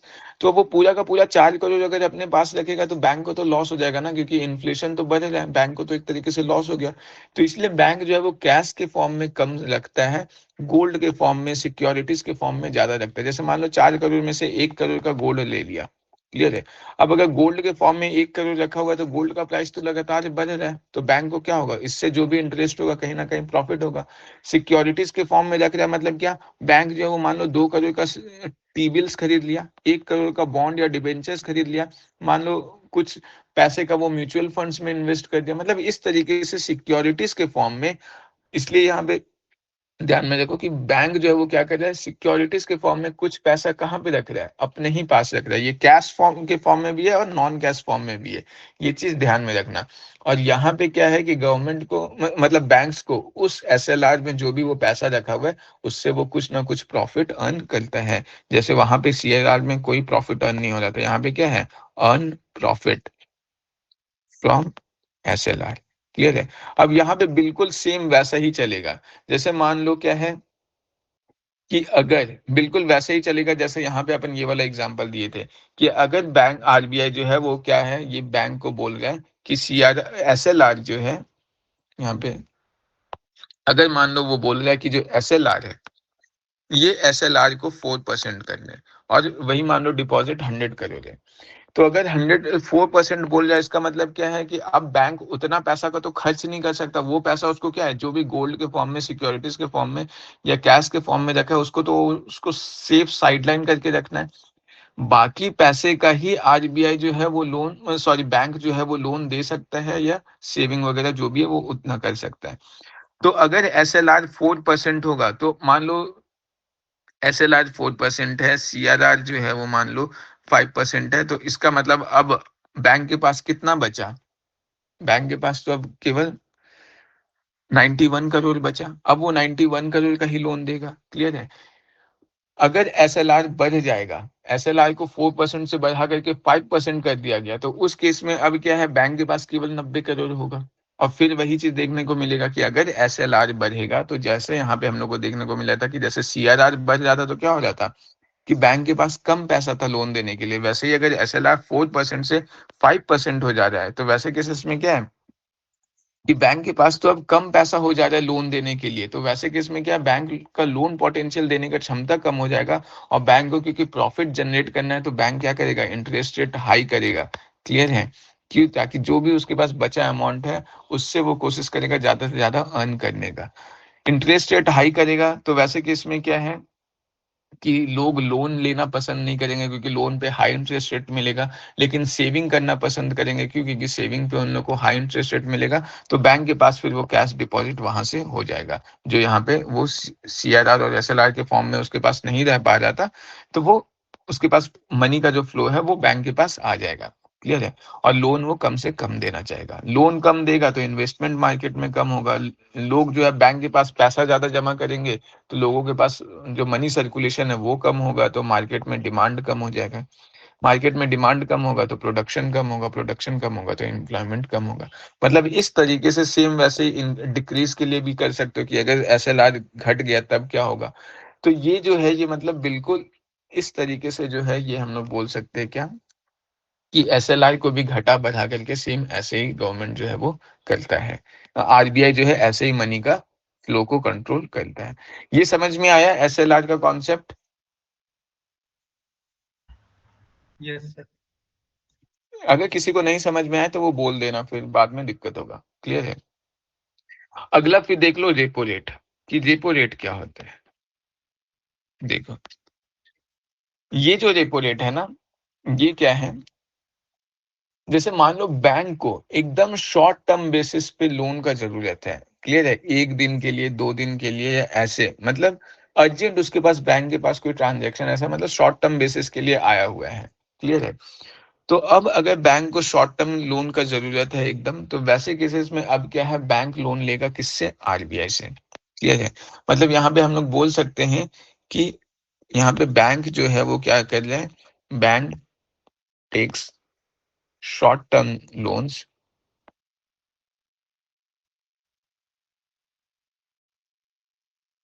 From RBI. क्लियर है। शॉर्ट टर्म लोन ले रहा है, आरबीआई से ले रहा है। अब अगर शॉर्ट टर्म लोन आरबीआई से ले रहा है तो बदले में अब क्या है, आरबीआई कुछ ना कुछ इंटरेस्ट रेट तो चार्ज करेगा ही करेगा। तो वैसे केसेस में जो शॉर्ट टर्म लोन पे जो आरबीआई इंटरेस्ट रेट चार्ज कर रहा है उसी इंटरेस्ट रेट को हम लोग क्या बोलते हैं, रेपो रेट। मतलब रेपो रेट क्या है? Is the interest rate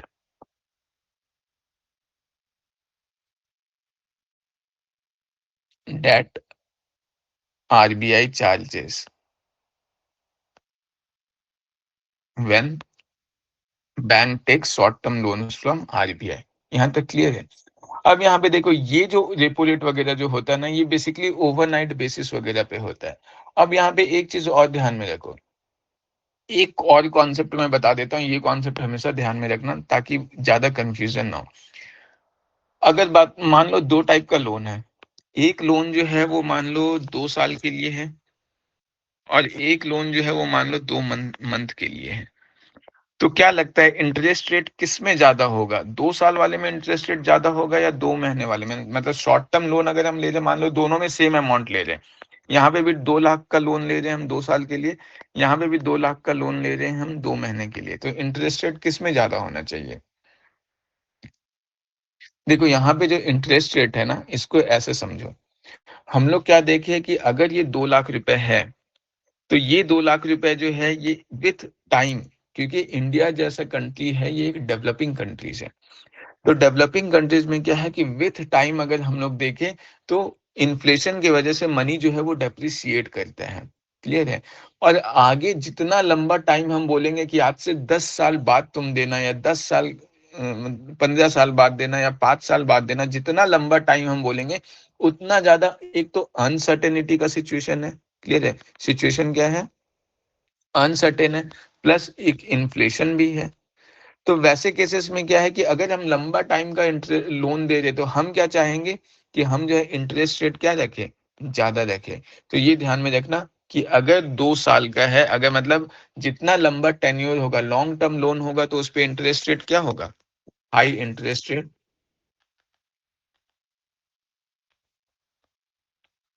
on long term loan. Clear है? और अगर सपोज कर लो बहुत कम टाइम के लिए ले रहे, जैसे मतलब मान लो मैं अपने फ्रेंड को बोल रहा हूँ कि मुझे आज पैसे दो, मैं तुम्हें कल लौटा दूंगा, तो अब क्या है, अनसर्टेनिटी कम है, महंगाई से भी बहुत ज्यादा उस पर असर नहीं पड़ेगा। क्लियर है? या 1 महीने 2 महीने में बहुत ज्यादा अंतर नहीं होगा। तो वैसे केसेस में अब मैं क्या है, मतलब मैं हो सकता है उससे इंटरेस्ट रेट बहुत कम लूँ या ना के बराबर लूँ। तो यहाँ पे जब भी शॉर्ट टर्म लोन्स होगा, तो शॉर्ट टर्म लोन्स में क्या होता है? लो इंटरेस्ट रेट होता है। ये कॉन्सेप्ट हमेशा ध्यान में रखना। क्लियर है? कि जो भी शॉर्ट टर्म लोन्स होगा उसका इंटरेस्ट रेट लो होता है, जो लॉन्ग टर्म लोन्स होगा उसका इंटरेस्ट रेट हाई होता है। लो interest rate on short term loans. ये समझ में आया ये कॉन्सेप्ट? Yes, sir. चलो ठीक है। मुझे लगा था कि अपन पूरा कर लेंगे इतने देर में, अभी तो अपन रेपो रेट पहुंचे, बट कोई नहीं, देखते मॉनेटरी पॉलिसी टूल्स तो कम से कम सारा कर ही लेते हैं, हो जाएगा। ज्यादा है नहीं, आधा घंटा में हो जाएगा। क्लियर है? तो यहाँ पे अब देखो, ये चीज समझ में आ गया ना? अब यहाँ पे रेपो रेट के बारे में मैंने क्या बताया? रेपो रेट जो है वो क्या है? शॉर्ट टर्म लोन से। क्लियर है? जो बैंक्स ले रहा है किससे? आरबीआई से ले रहा है। और एक चीज और ध्यान में रखना, यहाँ पे जो ये रेपो रेट में जो बैंक्स आरबीआई से लोन लेता है, तो उस बदले में क्या देता है? कोलैटरल या सिक्योरिटीज डिपॉजिट करता है। क्लियर है? सिक्योरिटी या कोलैटरल होता है। क्लियर है?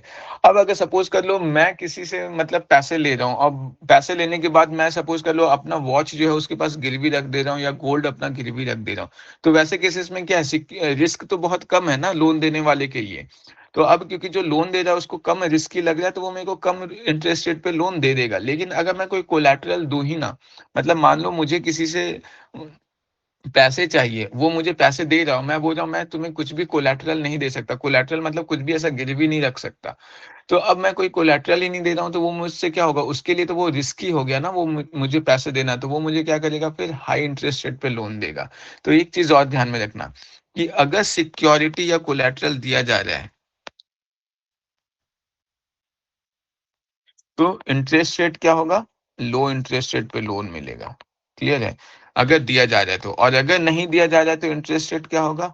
बैंक जो है वो ज्यादा इंटरेस्ट रेट पे लोन देगा। क्लियर है? तो ये चीज बिल्कुल ध्यान में रखना। अब यहाँ पे एक बात बताओ, जो रेपो रेट है उसमें एक तो शॉर्ट टर्म लोन है और ऊपर से बैंक जो है वो आरबीआई को सिक्योरिटी या कोलैटरल भी दे रहा है। तो अब ये इंटरेस्ट रेट जो रेपो रेट में चार्ज होगा वो कैसा होगा? रेपो रेट का जो इंटरेस्ट रेट होता है वो क्या होता है? लोअर इंटरेस्ट रेट होता है। क्लियर है? कॉम्परेटिवली बाकी इंटरेस्ट रेट के कंपेयर में हम लोग क्या देखेंगे, ये काफी कम होता है। तो ये चीज ध्यान में रखना कि रेपो रेट का क्या कॉन्सेप्ट है। इस यहाँ तक क्लियर हो गया होगा। अब देखो, अब क्या है, क्योंकि ये शॉर्ट टर्म लोन होता है, 1 या 2 दिन के लिए होता है, तो एक चीज और है, ये तो है कि बैंक जो है अगर सपोज कर लो आरबीआई से पैसे ले रहा है तो ये इस इंटरेस्ट रेट पे लेगा शॉर्ट टर्म लोन्स के लिए, जिसको रेपो रेट बोलते हैं। अब यहाँ पे एक चीज और समझ लो, ऐसा भी कभी कभी होता है कि बैंक जो है वो, एक बैंक, ये ए बैंक है, इस बैंक को पैसे का जरूरत पड़ गया अर्जेंट। अब उसको लग रहा है कि आरबीआई से लेने से अच्छा एक काम करते हैं, कोई दूसरा बैंक बी है, इस बैंक से पैसा ले लेते हैं। मतलब मान लो ये एसबीआई है, ये एचडीएफसी है। तो एसबीआई बैंक को अर्जेंट जो है मतलब पैसे को जरूरत पड़ गया कि एक दिन के लिए चाहिए मुझे पैसा। तो ये एक दिन के लिए क्या करेगा, एचडीएफसी के पास गया और एचडीएफसी से बोला कि आज अभी के अभी मतलब मुझे इतना पैसा दे दो। एचडीएफसी जो है उसके पास, उसको लगा कि हाँ मेरे पास एक्स्ट्रा पैसा है, तो वो एसबीआई को दे दिया। तो यहाँ पे जो ये बैंक्स के बीच में भी जो जो है ना, ये मतलब कॉल मनी मार्केट है। मतलब कॉल मनी मार्केट का कहने का मतलब है ये ओवरनाइट बेसिस पे हो रहा है कि अभी एसबीआई को बैंक का, अभी एसबीआई को पैसे की जरूरत था, एचडीएफसी प्रोवाइड कर दिया, या एचडीएफसी को पैसे का जरूरत था, बैंक ऑफ इंडिया प्रोवाइड कर दिया। मतलब इस तरीके से बैंक आपस में भी ये शॉर्ट टर्म लोन देने का काम करते हैं।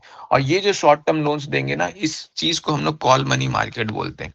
कॉल मनी मार्केट मतलब क्या, ओवरनाइट बेसिस पे जो है लोन का आदान प्रदान करना पैसे का, ये मतलब अर्जेंट बेसिस पे होता है। जैसे मान लो एसबीआई का कोई कस्टमर है जिसने 2-4 करोड़ ऐसा जमा करके रखा है, वो अर्जेंट बेसिस पे मुझे बोला, मतलब एसबीआई में बोला कि वो जो मैंने पैसा डिपॉजिट किया था वो मुझे चाहिए।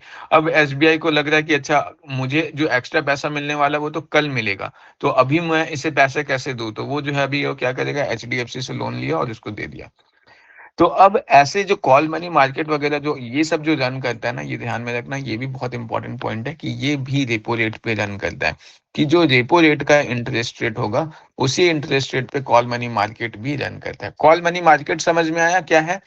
कॉल मनी मार्केट का मतलब है सीधा फोन घुमाओ और किसी बैंक को जरूरत है तो वो दूसरे बैंक से पैसा शॉर्ट टर्म लोन ले लिया। क्लियर है? और वो जो शॉर्ट टर्म लोन ले लिया, उसके बदले में जो इंटरेस्ट रेट लगेगा वो वही लगेगा जो रेपो रेट है। और रेपो रेट क्या है कि जब भी किसी बैंक को आरबीआई से पैसे का जरूरत होता है तो शॉर्ट टर्म लोन इस पे लेता है। एक चीज और ध्यान में रखना, ये जो रेपो रेट है ना, ये मतलब ऐसा है कि आज लोन लिया तो कल परसों 1-2 दिन में या मतलब ऐसे लौटा देना होता है। ऐसा नहीं कि बहुत दिन तक ये शॉर्ट टर्म लोन रखे रहा। एक होता है ऐसे ही टर्म रेपो। क्लियर है? देख लो ये टर्म रेपो क्या होता है। टर्म रेपोज में क्या है, ये भी शॉर्ट टर्म लोन है, क्योंकि जहां वर्ड रेपो आ गया मतलब ये क्या है, शॉर्ट टर्म लोन है। लेकिन ये शॉर्ट टर्म लोन क्या है, ये फिक्स्ड है कि ये 7 दिन के लिए लोन लिया है, या 14 डेज के लिए लिया है, या 21 डेज के लिए, या 28 डेज के लिए। मतलब ऐसा क्या है, ये शॉर्ट टर्म लोन ये भी है, लेकिन इसमें क्या ड्यूरेशन फिक्स्ड है। इसमें क्या है कि बिल्कुल अर्जेंट बेसिस पे, जब नॉर्मल रेपो रेट का बात करें तो बिल्कुल अर्जेंट बेसिस पे है कि अभी लिए कल लौटा देंगे या परसों लौटा देंगे। क्लियर है?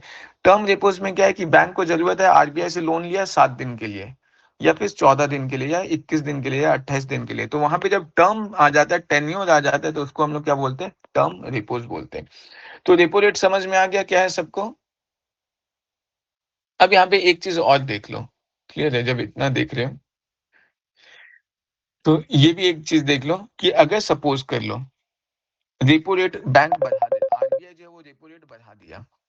रेपो रेट बढ़ा दिया, इसका मतलब क्या है कि अब बैंक को जो भी पैसे का जरूरत होगा, वो बैंक लोन जो आरबीआई से ले रहा है, तो वो बैंक को लोन क्या मिल रहा है, महंगा मिल रहा है। क्लियर है? रेपो रेट बढ़ाना मतलब क्या कि बैंक जो आरबीआई से लोन लेगा या दूसरे बैंक से जो भी शॉर्ट टर्म लोन लेगा, वो बैंक के लिए महंगा होगा। मतलब banks will get loan on higher interest rate.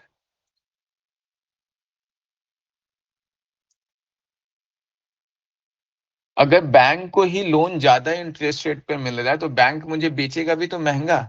हाँ, इसका मतलब क्या है, क्योंकि बैंक को ही लोन हायर इंटरेस्ट रेट पे मिला है, तो बैंक जो है लोन देगा भी क्या, महंगा। Higher increase interest rate of banks, कि बैंक का जो इंटरेस्ट रेट है वो बढ़ जाएगा।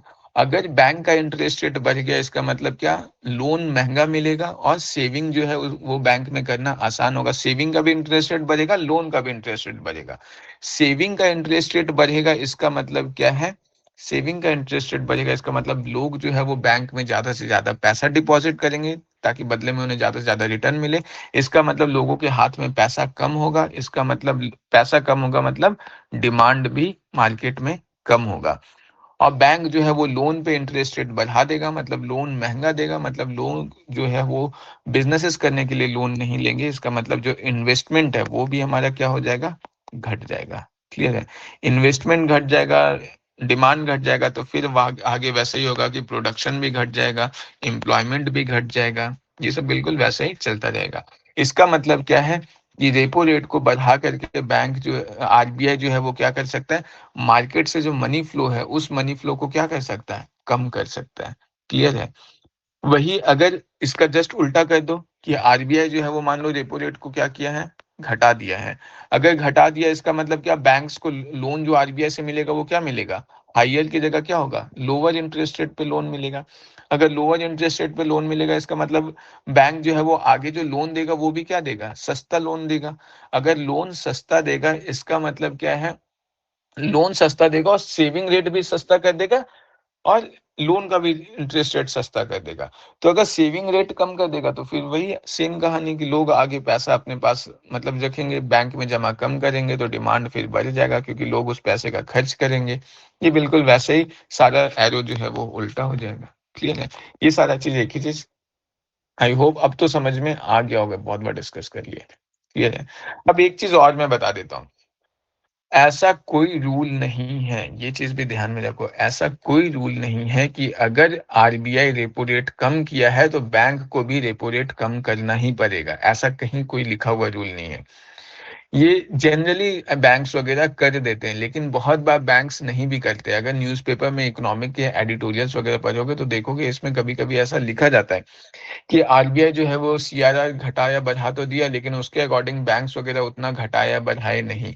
तो ऐसा होता है, तो ये चीज ध्यान में रखना कि ऐसा कोई कंपल्सन नहीं है। क्लियर है, अब यहाँ पे एक चीज और मैं बता देता हूँ। अब आरबीआई रेपो रेट को कम किया है तो बैंक को तो करना चाहिए, अगर बैंक नहीं करेगा तो वो तो फिर आरबीआई का मॉनेटरी पॉलिसी का कोई ऐसा मतलब रहा नहीं।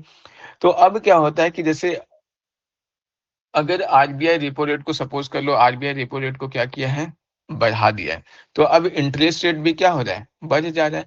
लेकिन मान लो बैंक जो है वो इंटरेस्ट रेट बढ़ाया ही नहीं, तो अब वैसे केस में क्या होगा कि आरबीआई जो है, जैसे एसबीआई है, ये सबसे बड़ा बैंक है, गवर्नमेंट का बैंक है, तो एसबीआई को बोलेगा कि वो इंटरेस्ट रेट बढ़ा दे। अब वो बढ़ाएगा इंटरेस्ट रेट तो क्या होगा, लोग उसमें ज्यादा से ज्यादा एसबीआई में पैसा जमा करेंगे क्योंकि वो ज्यादा इंटरेस्ट रेट दे रहा है। तो बाकी बैंक जो है वो कंपटीशन के कारण क्या है, वो भी इंटरेस्ट रेट बढ़ा देंगे। तो इस तरीके से इकोनॉमी जो है वो फंक्शन करता है। क्लियर है, फिर अब रेपो रेट के बाद हम लोग जो नेक्स्ट कॉन्सेप्ट है वो क्या है, वो फिर है रिवर्स रेपो रेट। ये जस्ट इसका उल्टा है। क्लियर है, सब कुछ वैसा ही है, बस उल्टा क्या है कि रेपो रेट में क्या है, बैंक लोन ले रहा था किससे, मतलब आरबीआई से ले रहा था। रिवर्स रेपो में क्या है कि आरबीआई लोन लेगा किससे, बैंक से लेगा। अब आरबीआई को पैसे का ऐसा जरूरत नहीं है। रिवर्स रेपो रेट इसलिए होता है ताकि मतलब अगर आरबीआई को लग रहा है कि मार्केट में बहुत ज्यादा पैसा है तो उसको मार्केट से पैसा को खींचने के लिए, क्लियर है, या इंजेक्ट करने के लिए जो है रिवर्स रेपो रेट करता है। मतलब रिवर्स रेपो रेट में क्या है, ये वो इंटरेस्ट रेट है, interest rate on short term loans. Clear है, ये शॉर्ट टर्म लोन्स पे वो इंटरेस्ट रेट है that bank that RBI has to pay to banks. Clear है, कि आरबीआई जो है वो बैंक्स को पे करेगा इंटरेस्ट रेट। यहाँ पे लोन कौन ले रहा है, आरबीआई ले रहा है। क्लियर है, ये चीज ध्यान में रखना। तो फिर बिल्कुल यहाँ पे सेम वही कंडीशन होगा कि अब अगर सपोज कर लो, अगर रिवर्स रेपो रेट बढ़ गया, increase reverse repo rate. Clear है, अगर रिवर्स रेपो रेट बढ़ जा रहा है तो उस केस में क्या है कि आरबीआई जो है, अगर बैंक आरबीआई को लोन देगा तो बैंक को क्या होगा, ज्यादा इंटरेस्ट रेट मिलेगा। क्लियर है, ये चीज समझ में आ रहा है ना। कि अगर रिवर्स रेपो रेट बढ़ जाएगा तो इसका मतलब क्या है कि आरबीआई में अगर आरबीआई को बैंक लोन देगा तो बैंक को ज्यादा इंटरेस्ट रेट मिलेगा। तो बैंक किसको लोन देना प्रीफर करेगा? बैंक जो है वो आरबीआई को ज्यादा से ज्यादा लोन देना प्रीफर करेगा। इसका मतलब क्या है कि bank will prefer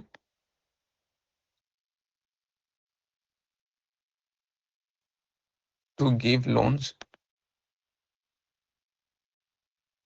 to RBI.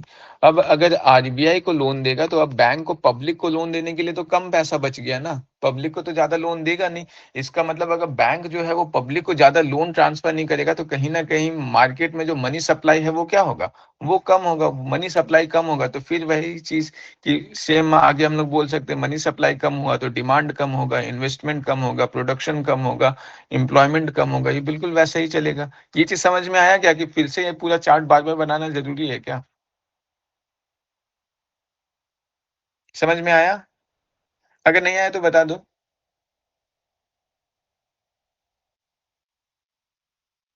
चलो ठीक है, आगे देख लेते हैं।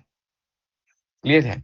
तो ये जो है ये रिवर्स रेपो रेट जो था ये हमारा हो गया। इसके बाद जो है आगे हम लोग देख लेते हैं बैंक रेट, कि बैंक रेट हमारा क्या होता है। क्लियर है? देखो, जैसे रेपो रेट जो था ना ये हमारा क्या था, ये शॉर्ट टर्म लोन्स के लिए था। ये जो बैंक रेट है ना ये ध्यान में रखना, ये सेम वही चीज है लॉन्ग टर्म लोन्स के लिए है। लॉन्ग टर्म लोन्स के लिए ये जो है ये हमारा बैंक रेट है।